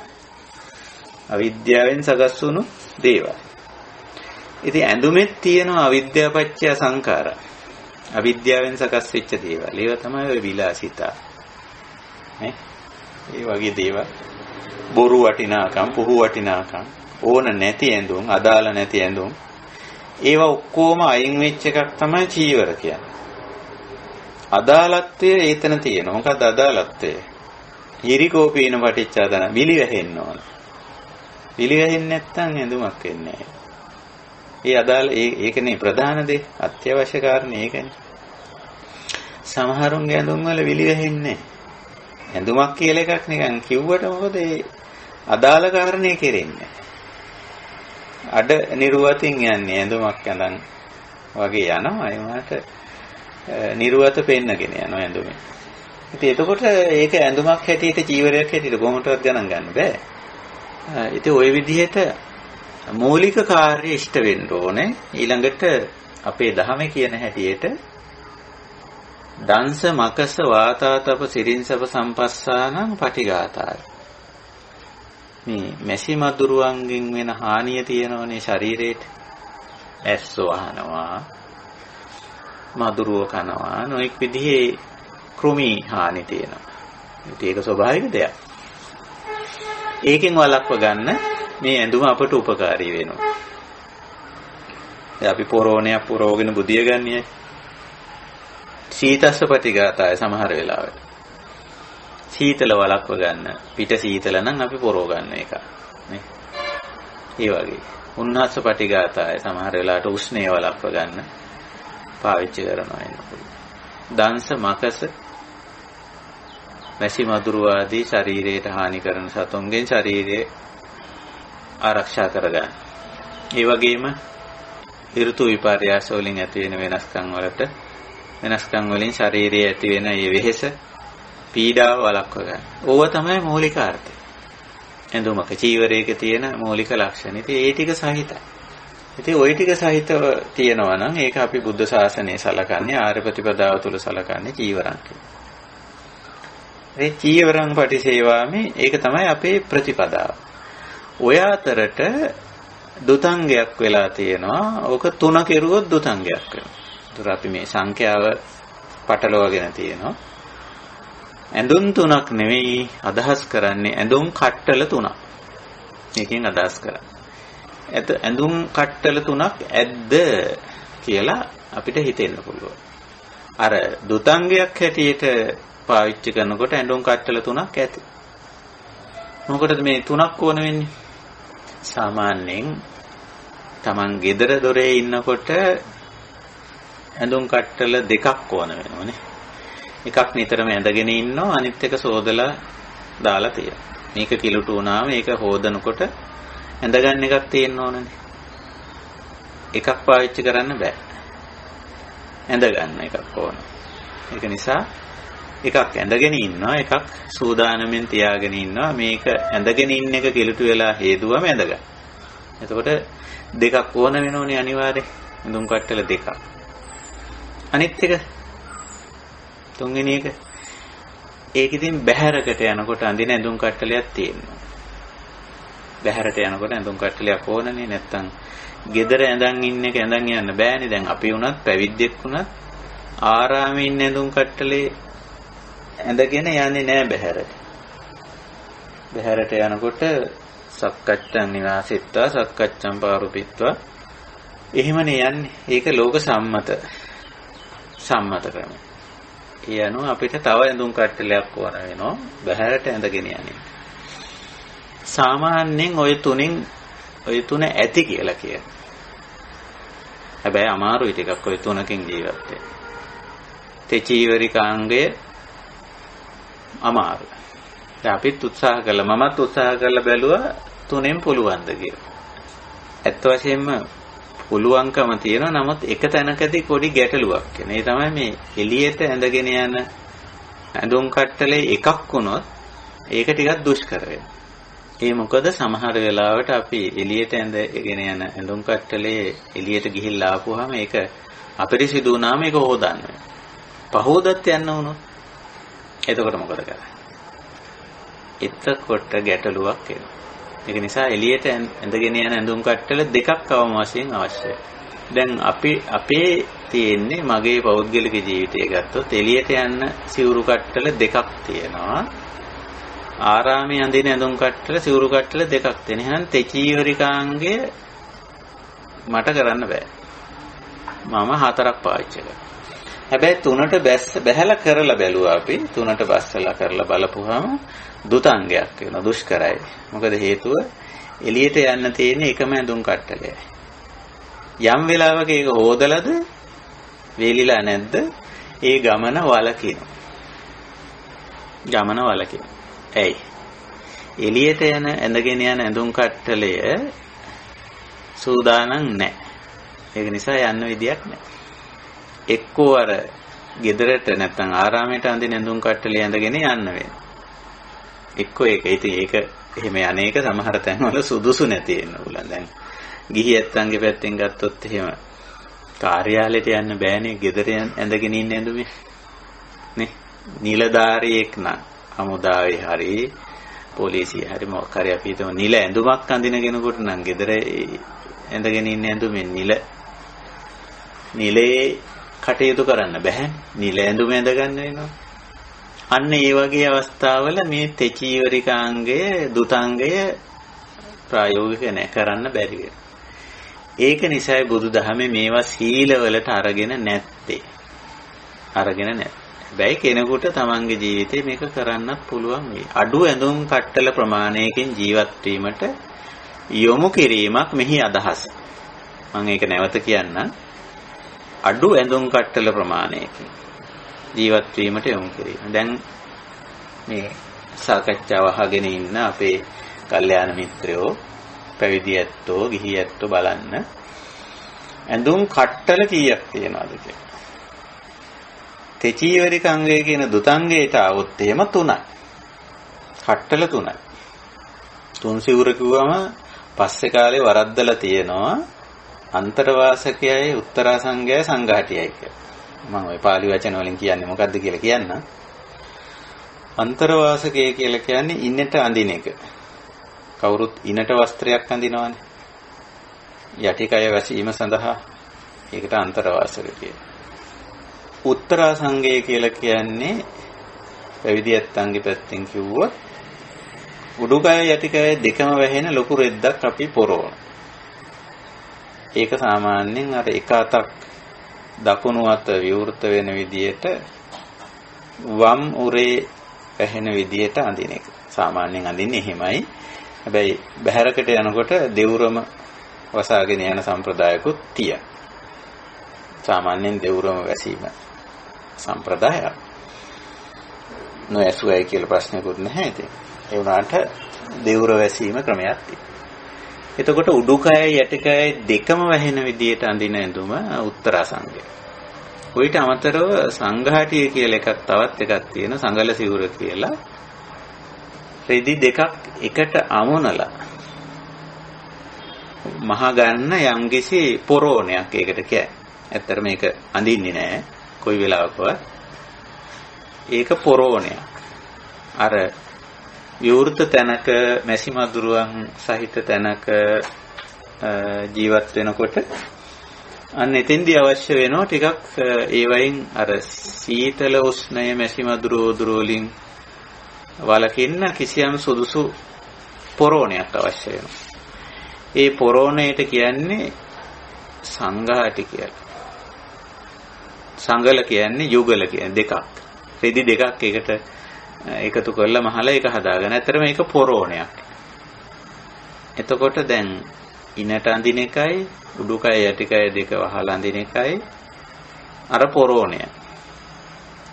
ඒ තුනට තමයි පස්සේ කාලේ ඔය තුන තෙචීවර කියන පුරුදු වෙලා තියෙනවා. නමුත් තෙචීවර කියන්නේ ඒ තුන විතරක් නෙවෙයි. මොකද පැවිද්දෝ අඳින්නේ ඔය තුන විතරක් නෙවෙයි.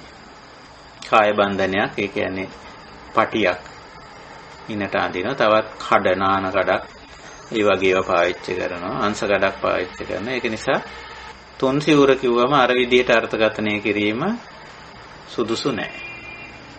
නමුත් පස්සේ කාලේ මේවා පිළිබඳ අවබෝධය නැති අය මේ විදිහට අර්ථකථනය කරලා තියෙනවා. තුන් සිවුරෙන් ජීවත් වෙන්න බෑ කෙනෙකුට. සිවුරු තුනේ. ඒක ප්‍රායෝගික නැහැ. සිවුරු කට්ටල තුනක් කියන එකයි මෙතෙන්දී අදහස් කරන්නේ. සිවුරු කට්ටලයකට සමහර විට ඇඟලුම් 3ක් 4ක් 5ක් අවම වශයෙන් වැටෙනවා. පැවිදි ඇත්තන්ගේ නම් 5ක් වැටෙනවා. ගිහි ඇත්තන්ගේ එක කට්ටලයකට ඊට වැඩි ප්‍රමාණයක් වැටෙන්නත් ඉඩ තියෙනවා.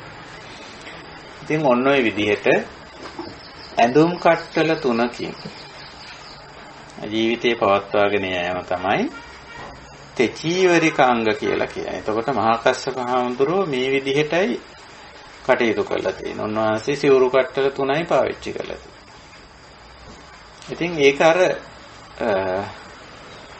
මොකටද? ditta dhamma sukha vihāraya සඳහා හේතු වෙනවා. ඒ ඉතින් ඇඟලුම් අඩුයි.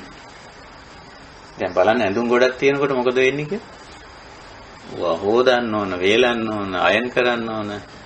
ඒව වෙනම තැම්පත් කරන්න ඕන. වැඩ ගොඩයි. ඒක අඩු වුණා ditta dhamma sukha vihāra ජීවිතේ පහසු වෙනවා. එහෙම ගෙනියන්න පුළුවන් නම් හරිම හොඳයි. හැබැයි ටිකක් අමාරුයි නේ දුත අංගයක්. දුෂ්කර නමුත් ඵලදායී ප්‍රතිපත්තියක්. ඉතින් ඔය විදිහයි තෙචීවරික අංගය. ඉතින් අපි ඔය අංග තුන තමයි මූලික වශයෙන් දක්වන්නේ. ඔයිට අමතරව තව දුතාංග ගැන සඳහන් කරලා තියෙනවා. අපි ඊළඟ සාකච්ඡාවේදී ඒ දුතාංග ගැන කතා කරනවා. හැබැයි සමහර දුතාංග ගන්න නෑ බුදුදහම. මොකද ගත්තම ඒක අත්තිකිලමතාන යෝගයට වැටෙනවා. අත්තිකිලමතාන යෝගයට. ඊට පස්සේ අර ආර්ය ප්‍රතිපදාව පිළිම පැත්තක තියලා ජීවිතේ දුෂ්කරව ගෙවන්නෙක් බවට පත් වෙනවා. ඉතින් එහෙම එකක් බුදුදහමේ කතා කරන්නේ නෑ. ඒක නිසා ඔය හතර මූලික වශයෙන් අපිට පේන්න තියෙනවා. අපි කතා කරා ඔය හතර මහා කස්සප හාමුදුරුවෝ අනුගමනය කරපු ආරඤ්ඤිකාංගය, පිණ්ඩපාතිකාංගය, පංසුකූලිකාංගය, තෙචීවරිකාංගය කියන විදුතාංග හතර. ඊට අමතරව තවත් අංග තියෙනවා. අපි කතා කළා මේ වෙනත් තැන්වල විනය පිටකේ සමහර තැන්වල ඇතුළත් වෙලා තියෙන අංග අපි කතා කළානේ. විසුද්ධි මාර්ගයේ හිම 13ක් සඳහන් වෙලා තියෙනවානේ. ඒවත් අපි ටික ටික ඊළඟ සාකච්ඡාවකදී කතා බහ කරමු. ඒවයි අදාළත්වය, ඒවා ඒ තරම් සැලකිල්ලට නොගත්තේ කියලා. මහා කස්සප හාමුදුරුවෝත් ඒව අරගෙන නැති බවයි පේන්නේ. දුතංග ධාරීන් අතර අග්‍රස්ථානයේ හිටපු හාමුදුරුවෝ නමුත් කොහොම හරි අර අත්තකිල මතානුയോഗයට බර වෙච්ච ඇත්තෝ මේ දුතංග ගැන සාකච්ඡා කරලා තියෙනවා. ඉතින් ඒක නිසා අපි ඒව ගැන ගොඩාක් කතා බහ කරන්න බලාපොරොත්තු වෙන්නේ නැහැ. මම අද සීලේ සහ දුතංග අතර තියෙන පටලැවිල්ලත් ටිකක් සාකච්ඡා කළා. ඊළඟට අපි ඊළඟ සාකච්ඡාවේදී බලාපොරොත්තු වෙන්නේ අර විශේෂයෙන් ආරි සම්පදායට අරගෙන නැති දුතංග සහ ඒවයි අදාළ නොවන දුතංග මොනවද කියලා කතා බහ කරන්නයි. ඒ වගේම අපි කතා කරා මේ අලුත් දුතංග හොයාගන්න එක හොඳයි කියලා. නූතන සමාජයේ පැත්තෙන් ගත්තාම අපිට සරල චාම් ස්වභාවික ජීවන රටාව පවත්වාගෙන යාමට අලුතෙන් මොනවද අපිට හඳුන්වාගත හැකි හඳුන්වා දෙන්න පුළුවන් දේවල් මොනවද කියලා. ඒවත් ටිකක් හිතලා බලන්න. ඊළඟ සාකච්ඡාවේදී අපි මේ පැත්තත් කතා බහ කරන්න බලාපොරොත්තු වෙනවා. ওই විදිහට මේ දුතංග කියන මාතෘකාව තව එක සාකච්ඡාවකින් විතර අවසන් කරන්න අපි හිතාගෙන ඉන්නේ. ඉතින් එහෙමනම් අපි දුතංග සාකච්ඡාවේ ප්‍රයෝජනය මොකක්ද කියලා බොහෝ දෙනෙකුට වැටහෙන්නේ නැති. වෙනදා වගේ අදත් අපි බලාපොරොත්තු වෙනවා මේ ඉතිරි කාලය ධර්ම සාකච්ඡාව සඳහා ඒ ධම්ම මණ්ඩපයේ ඉන්න අපේ කල්යාණ මිත්‍රයන්ට අවස්ථාව උදා කරන්න මේ සාකච්ඡාවට සහභාගී වෙන්න කියලා. හොඳයි. ස්වාමීන් වහන්සේ මේ ප්‍රශ්නයක් අහන්න අවසරයි. ඔව්. මේ අටපිරිකර කියලා එකක් අපි මේ පූජා කරනවා. ඔය අටපිරිකර මෙතනට සම්බන්ධ වෙන විදියක් තියෙනවද? ඔව් මෙතන පරිස්කාර කිව්වම මේ ජීවත් වීමට අවශ්‍ය කරන මූලික භාණ්ඩ කට්ටලයක් මෙතන අදහස් කරන්නේ. එතකොට ඒවා මේ වර්තමානයේට එනකොට තමයි ඔය 8ක් වෙලා තියෙන්නේ. ඉතින් 8 පිළිබඳවත් යම් යම් ගැටලු තියෙන මුල් බුදු සමයේ භික්ෂුවක් සම්බන්ධයෙන් මේක තියෙන්නේ. භික්ෂුවක් පරිහරණය කළ පිරිකර කට්ටලේ දිහා බලපුවාම මුල් බුදු සමයට අනුව පේන්න තියෙනවා ඔය ඇඳුම් කට්ටලේ තියෙනවා. ඇඳුම් එතකොට චීවර කියලා අපි එතන ගණන් ගන්න. එතකොට එතෙන්දිත් ඔය තුන් සිවුර කියලා තමයි අරගෙන තියෙන්නේ. එතකොට තුන් සිවුර කියලා අරන් තියෙන්නේ අර අන්තරවාසකයයි උත්තරාසංගයයි සංඝාටියයි කියලා කියන්නේ. ඉනේ අඳිනිකයි උඩ යට දෙකම වැහෙන්න පොරව ගන්න තනි පටක් සහිත සිවුරයි පොරෝණයක් හැටියට සමහර වෙලාවට බහැරට යනකොට අරන් යන අර සංඝාටිය.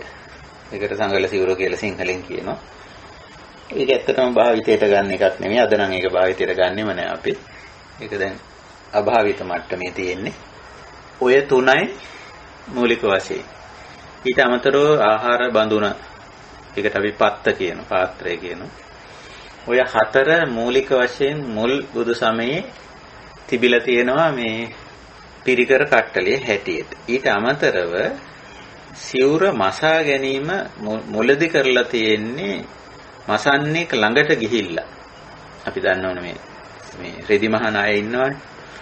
ඒකට භික්ෂුවක් තමන්ගේ සිවුර ඉරුණම මුලදී කරලා තියෙන වාර්තා තියෙන මහන අය ළඟට ගිහිල්ලා මේක මස්ස ගන්න. ඉතින් ඒක අතිරේක කරදරයක් වෙන නිසා ඉදිකටු සහ නූල් ඉරුණම මසා ගැනීම සඳහා ඒක එහෙම භාවිතා කරලා තියෙනවා. ඒකට තවත් පිරිකරක් එතෙන්ට එකතු වුණා. ඊළඟට අර ඉනේ අඳිනේ ඇඳම ඒක ගැලවෙන නිසා දැන් පින්ඩපාතේ යනකොට එහෙම උදාහරණයක් හැටියට ගත්තොත් සාමාන්‍යයෙන් ඉන්නකොට ඕක ඇඳ ඉන්න පුළුවන්. බුරුල් වෙනකොට ආයිමත් ඕක ඇඳ ගන්න. එහෙමනේ. දැන් ගිහියත් උනා සරමක් ඇඳන් ඉන්නකොට සරම ටිකක් බුරුල් වුණාම ආයෙසරයක් ඕක ඇඳ ගන්න ඕනේ හිර වෙන්න.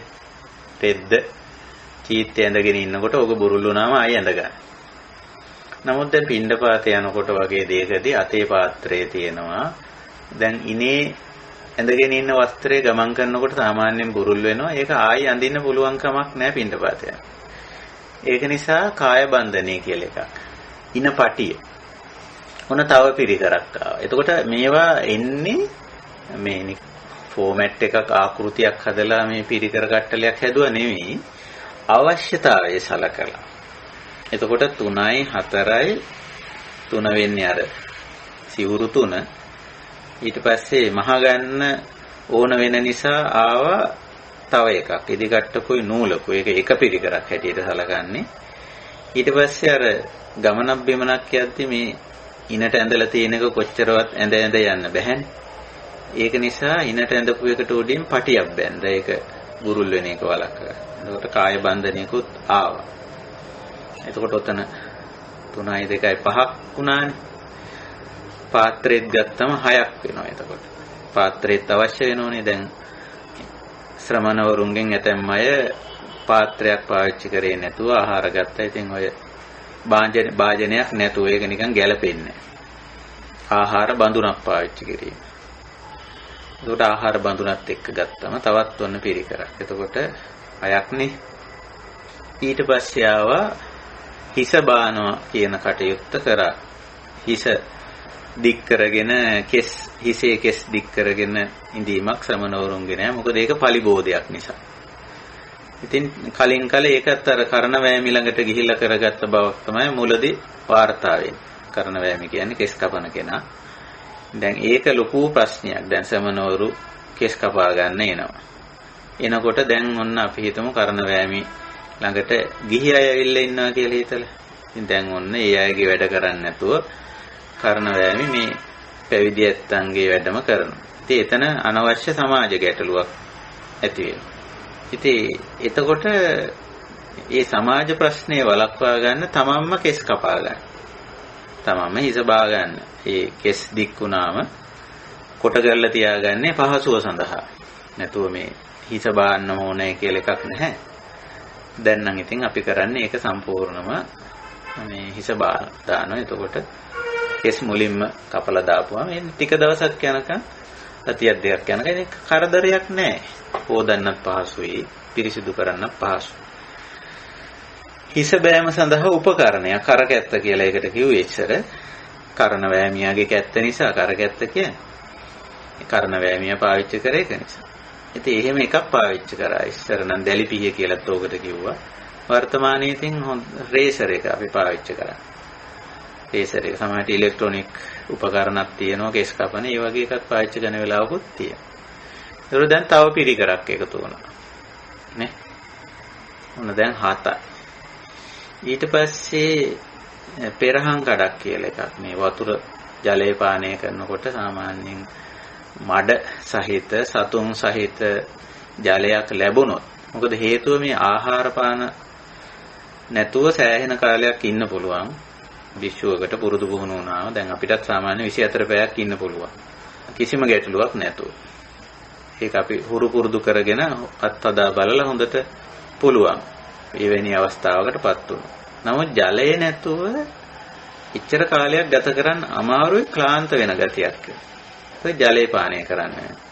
ඉතින් වතුරත් මේ තැන් වල දැන් නම් අද අපි වතුර බෝතලයක් බෑග් දාගෙන යනවා. දැන් නූතන ක්‍රමයේ හැටියට අපි වතුර බෝතලයක් පැවිදි ඇත්තෝ අනිවාර්යෙන් අපේ මල්ලේ වතුර බෝතලයක් දාන්නේ. එතකොට ඕක ඉස්සර ඉතින් ඔහොම බෝතල් වතුර තිබුණේ නැහනේ. කොහේ හරි ගඟකට හරි ඇලකට හරි කොහේ හරි තැනකට ගිහිල්ලා වතුර ටිකක් බොන්න වෙනවා සංචාරක විශ්ුවක් නම්.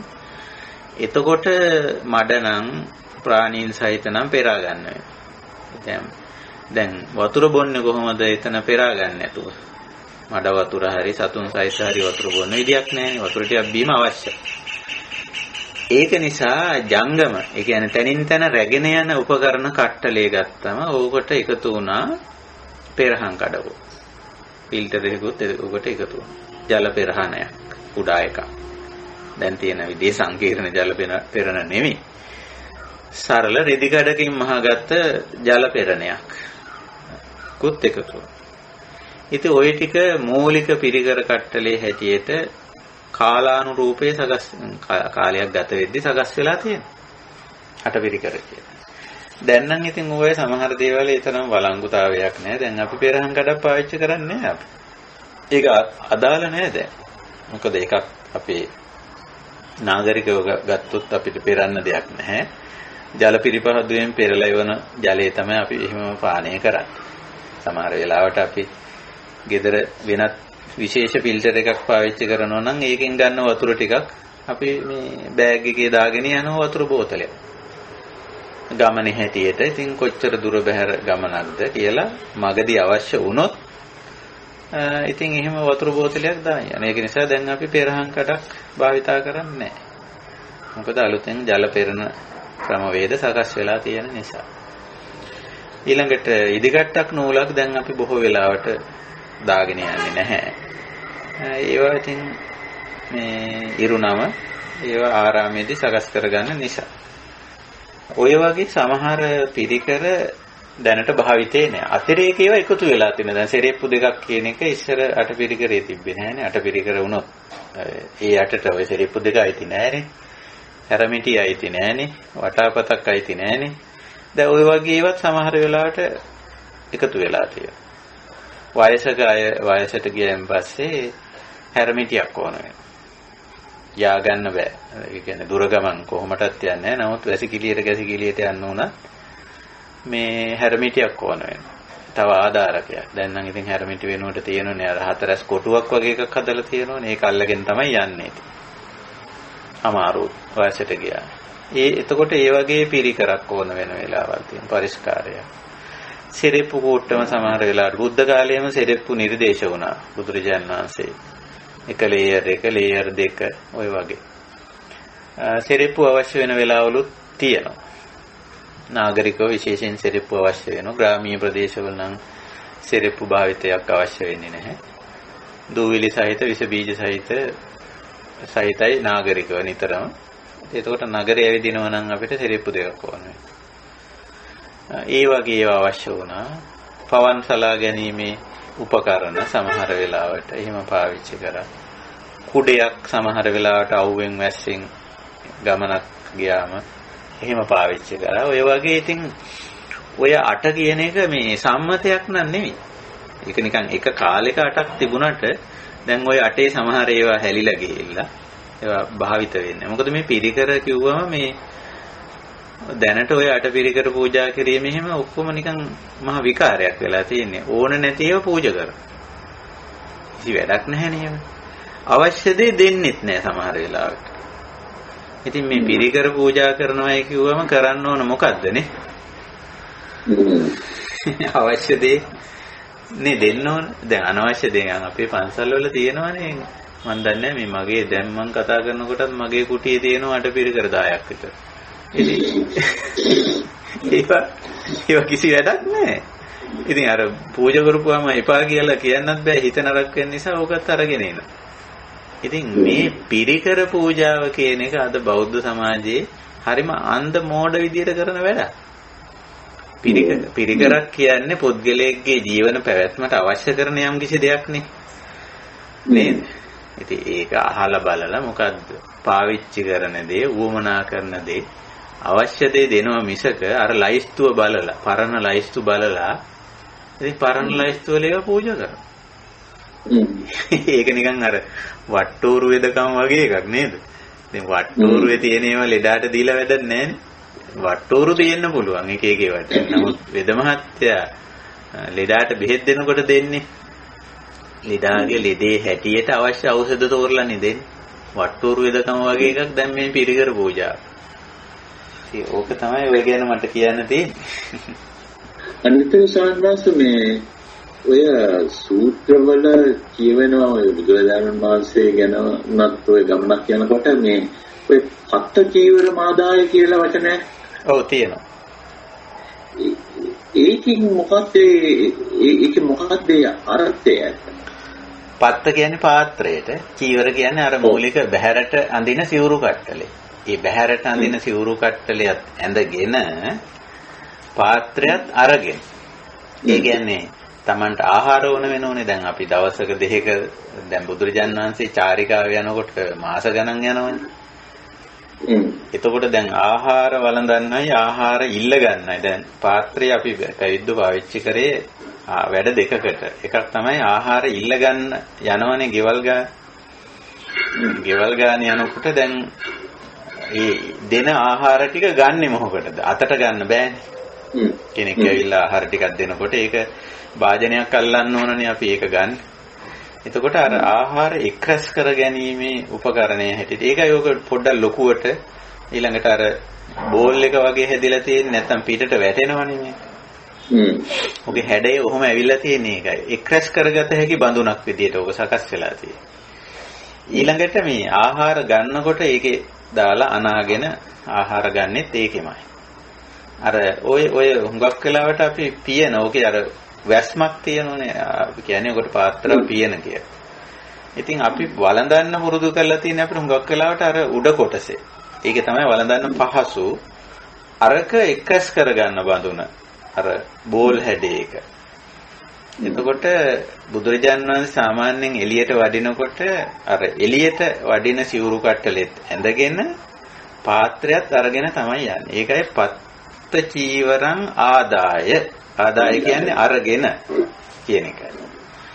දැන් ඔය අඟුලිමාල සූත්‍රයේ අරගෙන බැලුවොත් එහෙම දැන් ඒ අඟුලිමාල දමණයටත් එතනක් කියවෙන්නේ පත්ත චීවරං ආදාය කියලා තමයි එතනක් කියෙන්නේ. ඒ කියන්නේ මේ පොඩි දෙයකට වුණත් එළියට වැඩම කරනකොට ඒ උක්ම ටික අරගෙන ගියා කියන එකද එකෙන් අදහස් වෙන්නේ නෑ. මෙහිමයි දැන් ඔන්න අපි ගමනක් ගියාම සමහරට වැඩකට ගියාම කොයි වෙලාවෙ එන්න වෙයිද දන්නේ නේ.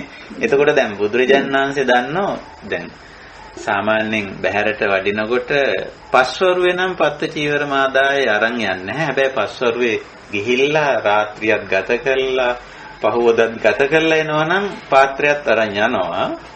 එහෙම නැත්නම් පාත්‍රය රැගෙන යෑමේ අවශ්‍යතාවයක් නැහැ. සාමාන්‍යයෙන් ඉස්සර මේ භික්ෂු ජීවිතයේ සංචාරක ජීවිතයක් මුල් කාලේ. ඒක තැනක ඉන්න අය නෙවෙයි. දැන් තමයි අපි මේ විහාරාධිපතිලා වෙලා අරක මේක වෙලා තැක් ගහිලා එක තැනකට වෙලා ඉන්නේ. අතීතයේ භික්ෂුව සංචාරක. එතකොට සංචාරක ජීවිතයේදී ඔය පිරිකර ටික අරගෙනමයි යන්නේ නිතරම. අර ආහාර රැස් කරගන්න බඳුන. ඒක ඇතුළේ ওই දිගට්ට නූල කරකැත්ත ඔය තුන මූලික වශයෙන් තිබ්බා. ඒ ටිකත් අරගෙන තමයි යනකොට යන්නේ. ඉතින් ඒක තමයි ස්වභාවය. ඉතින් කොහේ ගියත් Tamanට අවශ්‍ය කරන මූලික මේ පිරිකර ටික තියෙනවනේ. ඒකයි පත්ත චීවර මාදාය කියන එක බොහෝ තැන්වල සූත්‍රවල සඳහන් වෙලා තියෙන එකයි. තිරුවන් සරණයි. ඔව් කියන්න. එහෙමයි සර්. ඔව් කියන්න. ස්වාමීන් වහන්සේ මේ ධර්මාවබෝධය තුල ඔව් කියන්න. ධර්මාවබෝධය තුල දැන් එහෙනවා. ඔව් හරි. මේ ධර්මාවබෝධය තුල ස්වාමීන් වහන්සේ කතා කරනකොට බලන්නේ තාක්ෂණික ගැටලුව මොකද්ද කියලා. එහෙමයි ස්වාමීන් වහන්සේ. බලන්න. ඔව් කතා කරන්න බලන්න.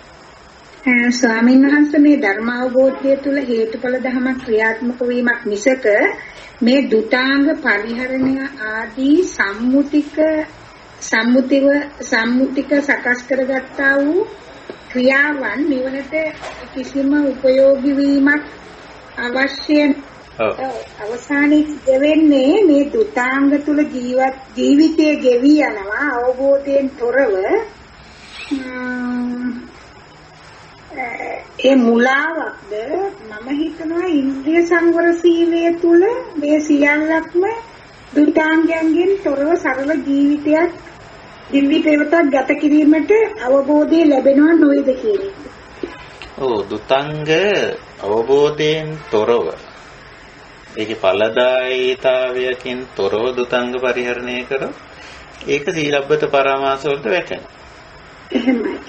ඒක අපි ඒක මතක් කරා. එතකොට අවබෝධයෙන් ඒකයි දැන් බුදුහාමුදුරුවෝ මහාකාශ්‍යප හාමුදුරුවන්ගෙන් ප්‍රශ්න කරන්නේ කිං අත්තවසේ පටිච්ච. මොන අර්ථය සලකගෙනද මහාකාශ්‍යප ඔය වැඩේ කරන්නේ කියලා. එතකොට මහාකාශ්‍යප හාමුදුරුවෝ මේකේ උන්වහන්සේ ඔය කියන දුතාංග ඔක්කොම විසුද්ධි මාර්ගයේ හෝ විනය පිටකයේ තියෙන සියලුම දුතාංග අනුගමනය කර බවක් කියන්නේ නැහැ. එතනින් 4ක් පමණ සඳහන් වෙනවා. එතකොට ඒවයි ප්‍රයෝජනේ උන්වහන්සේ කියලා තියෙනවා. ඒ ප්‍රයෝජනේ සලකලා අපි කරන්නේ. ඔබතුමී කියන විදිහට ප්‍රයෝජනේ නොසලකා නිකන් වෘතයක් විදිහට කරුවොත් ඒකෙන් වැඩක් වෙන්නේ නිකන් වෙහෙසක් විතරයි. වෙහෙසක් විතරයි. අනිත් එක සමහර වෙලාවට දුතාංගයක් වංචනික අදහසකින් කෙනෙක් පාවිච්චි කරන්නත් ඉඩ තියෙනවා. අපි එහෙම දැකලා තියෙනවා සමහර අය දුෂ්කර දේවල් කරනවා අනිත් අය පහදවා ගැනීම සඳහා. අනිත් අයගෙන් යම් දේවල් ලබා ගැනීම සඳහා. එතකොටත් ඒක වංචක ධර්මයක් වෙනවා. වංචනික ක්‍රියාවක් වඩපත් වෙනවා. මුලා කිරීමක් වෙනවා. ඒ වගේ පැතිවලට අපි යන්නේ නැහැ. එක් පැත්තකින් අත්කිලමතාන යෝගයට යන්නෙත් නැහැ. වංචනික වැඩක් බවට පත් කරගන්නෙත් නැහැ. ඒක නිසා ඔය දුතාංග පෙන්වන්නේ නැත්තේ. ඔය පෙන්වන්න ගියාම තමයි ඒක වංචනික ධර්මයක් බවට හැරෙන්න ඉඩ තියෙන්නේ. ඒක තමන් පෞද්ගලිකව තමන්ගේ ජීවිතයේ පැත්තෙන් හොඳට හිතලා බලලා මේ විදිහට මං ජීවත් වුණොත් මට පහසුයි කියලා හොඳට හිතලා කල්පනා කරලා ඒ ප්‍රයෝජනේ සලකලා දුතාංගය අනුගමනය කරනවා මිසක පොතේ දුතාංග තිබුණයි කියලා ඒව අනුගමනය කරන්න යන්න ඕනෙත් නැහැ. දැන් පොතේ 13ක් තිබුණට මහාගස්සපාන්තුරු 13ක් අනුගමනය කරේ නැහැ. ඔව්. ඉතින් ඒකයි ක්‍රමය. පොතේ තියෙන්න පුළුවන්. දැන් පොත දැන් අපි කියන්නේ පොතේ තියෙන එක වැරදි පොතට ඇතුළත් කරේ කියලා. දැන් විනය පිටකයේ උපාලි හාමුදුරුවෝ බුදුහාමුදුරුවෝ අතර සාකච්ඡාවේ 13ක් කියවෙනවා. විසුද්ධි මාර්ගයේ 13ක් කියවෙනවා. ඉතින් ඒවා අපි බලන්න ඕන අපේ ජීවිතයට ඵලදායීව යොදාගත හැකිද කියලා. මේක පෞද්ගලික කාරණයක්. පෞද්ගලික කාරණයක්. පොදු සීලයට නොගත්තේ ඒකයි. දැන් නැත්තම් පොදු සීලයට ගන්න තිබුණනේ මේක ගත්තේ නැහැ. එහෙමයි. නොගත්තේ අර හැමෝම තම තමන් ගත කරන තමන්ගේ ජීවිත පැවැත්ම හොඳට අධ්‍යයනය කරලා බලලා උත්සාහ කරලා බලන්න ඕන මේක කරන්න පුළුවන්ද කියලා. දැන් අපේ පැත්තෙන් ගත්තත් අපිට සිවුරු කට්ටල 3කින් තෙචීවරාංගයේ දුතාංගයේ කරන්න බෑ. මම උත්සාහ කරලා බැලුවා. ඉතින් මම 4ක් තියාගෙන තියෙන්නේ දැන්. එතකොට ආරාමයට කට්ටල 2යි බහැරට යන්න 2යි. ඉතින් එතකොට 4ෙන් පුළුවන් යන්න. දැන් ගිහියැත්තන්ට දැන් ඔය 4ෙන් ඇඳුම් කට්ටල 4ෙන් වැඩ කරන්න බැරි වෙන්න පුළුවන් ගිහියැත්තන්ට. එතකොට ඒක නිල ඇඳුමකුත් අවශ්‍ය වෙන්න පුළුවන්. දැන් නිලයක් දරන කෙනෙක් ඒ නිලේ දරනවා නම් නිලධාරියෙක් නම් නිල ඇඳුමක් නිර්දේශ වෙලා තියෙනවා නම් නිල ඇඳුමකුත් පාවිච්චි කරන්න වෙන්න පුළුවන්. ඉතින් Taman දැනගන්න ඕන කොහොමද මේක සරල කරගන්නේ, චාම් කරගන්නේ, ස්වභාවික කරගන්නේ, අඩු වියදම් සහිත එකක් බවට පත් කරගන්නේ කියලා. ඉතින් ඒක ඇත්ත වශයෙන්ම ඔය සිව්පසයට අදාළව තමයි ඔය මේ දුතාංග සකස් වෙලා තියෙන්නේ. ඒ සිව්පසයට අදාළව දැන් අරඤ්ඤිකාංගය, පිණ්ඩපාතිකාංගය, පංසකෝලිකාංගය, තෙචීවරිකාංගය කියලා අපි 4ක් කතා කළානේ. ඒ හැම එකකම තියෙන්නේ සිව්පසයට අදාළ දෙයක්. එක්කෝ චීවර වලට, නැත්නම් පිණ්ඩපාත වලට, නැත්නම් සේනාසන වලට, නැත්නම් ගිලාන ප්‍රත්‍ය වලට අදාළ දේවල් තියෙනවා. ඉතින් Taman දැනගන්න ඕන තමන්ගේ ජීවිතේ කොයි විදිහට මේවා සරල චාම් බවට පත් කරගන්නවද කියලා. එහෙනම් පත් කරගන්න තරමට අපේ ජීවන පහසුවක් ඇති වෙනවා. තව කෙනෙකුට ආදර්ශයකුත් ලැබෙනවා. නිවන් මාගේ අපේ ප්‍රතිපත්ති පුරන්න සෑහෙන පහසුවක් ලැබෙනවා. ඒකයි. එහෙම නැතුව ගියොත් ඔබතුමී කියන විදිහට සීලබ්බත පරාමාස වලට වැටෙන්න පුළුවන්. වංචක ධර්මයක් වෙන්න පුළුවන්. එතකොට අපි ආපහු නිකන් නිවන් මාගෙන් පිටපනින වෙහෙස කර වැඩක්. ඔව් එහෙම වෙන්න පුළුවන්. ඒක හරි. එහෙමයි. මේ ඉන්ද්‍රිය සංවර සීලෙන් ස්වාමීන් වහන්සේ ඉන්ද්‍රිය සංවර සීලය කිව්වම එතන අදහස් කරන්නේ අත් වශයෙන්ම ඇස කන නාසය දිවකය මන. සාමාන්‍ය අපි පංචේන්ද්‍රිය ගන්නවා, මනසත් එක්ක ගත්තොත් මනින්ද්‍රියත් ගන්නවා.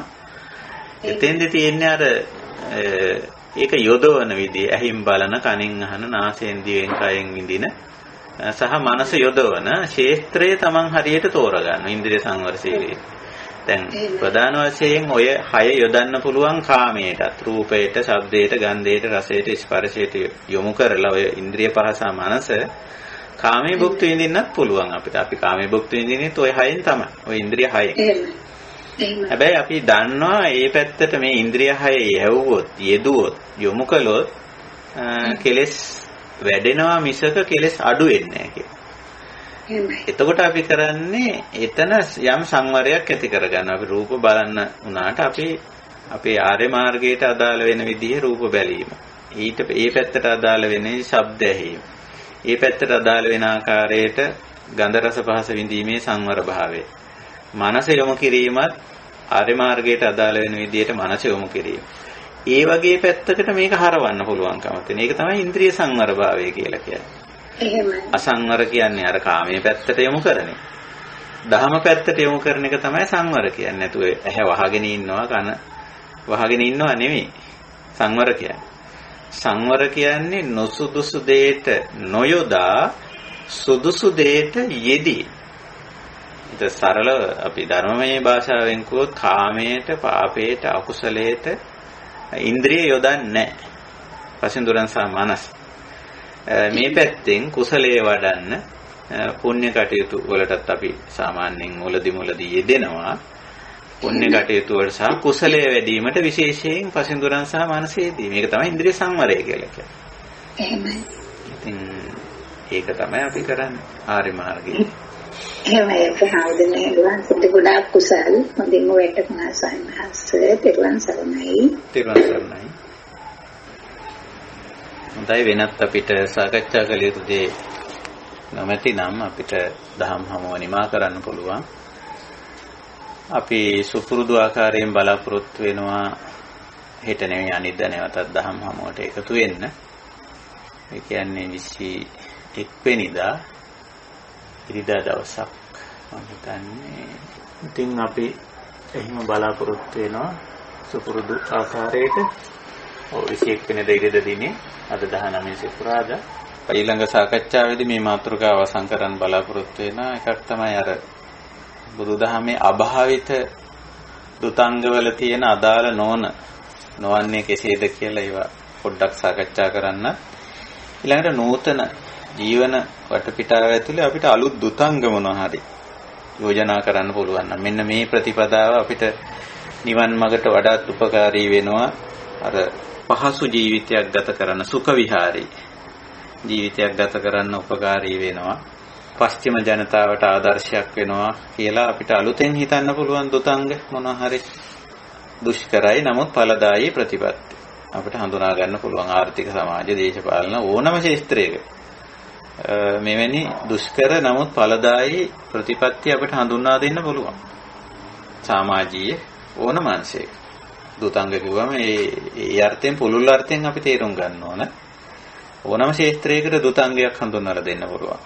මෙන්න මේක ටිකක් දුෂ්කරයි නමුත් ඵලදායී කියලා. එහෙම හඳුන්වා දෙන්න පුළුවන්. අපිට ඒව ගැන ටිකක් හිතලා බලන්න වටිනවා. ඒක නිසා අපි ඊළඟ සාකච්ඡාවේදී ওই අංශ දෙක ගැන කතා කරන්න බලාපොරොත්තු වෙනවා. මගේ පැත්තෙන් මම බලාපොරොත්තු වෙනවා අර 13න් ඉතිරි ඒවා භාවිතයට නොගත්තේ ඇයි කියන කාරණේ ටිකක් තෝරන්න.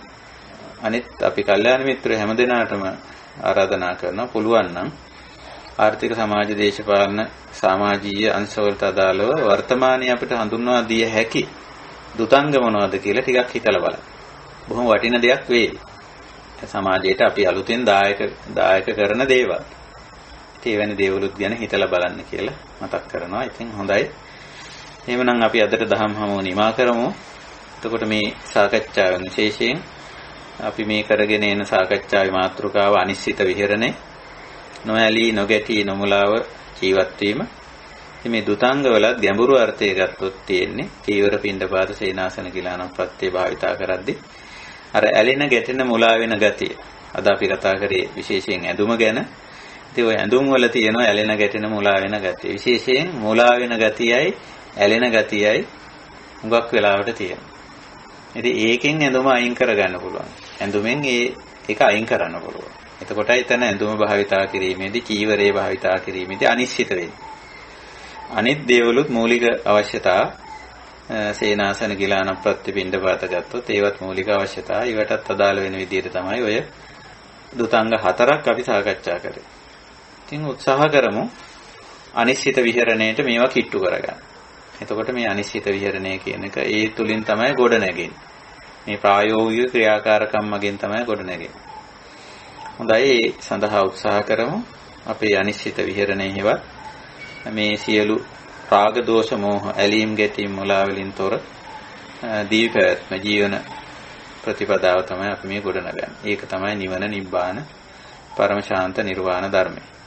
ඉතින් මේ කරන සාකච්ඡා සම්මාන්තර විමර්ශන අපි හැම දිනාටම මේ ජීවිතයේදීම මේ පරම ශාන්ත නිර්වාණ ධර්මයේ සාක්ෂාත් කිරීම පිණිසම උපකාරී වේවා උපනිශ්‍රේ වේවා කියන උතුම් අදිෂ්ඨානයෙන් අදත් අපි දහම් හමුව නිමා කරනවා. හැම දිනාටම තෙරුවන් සරණයි.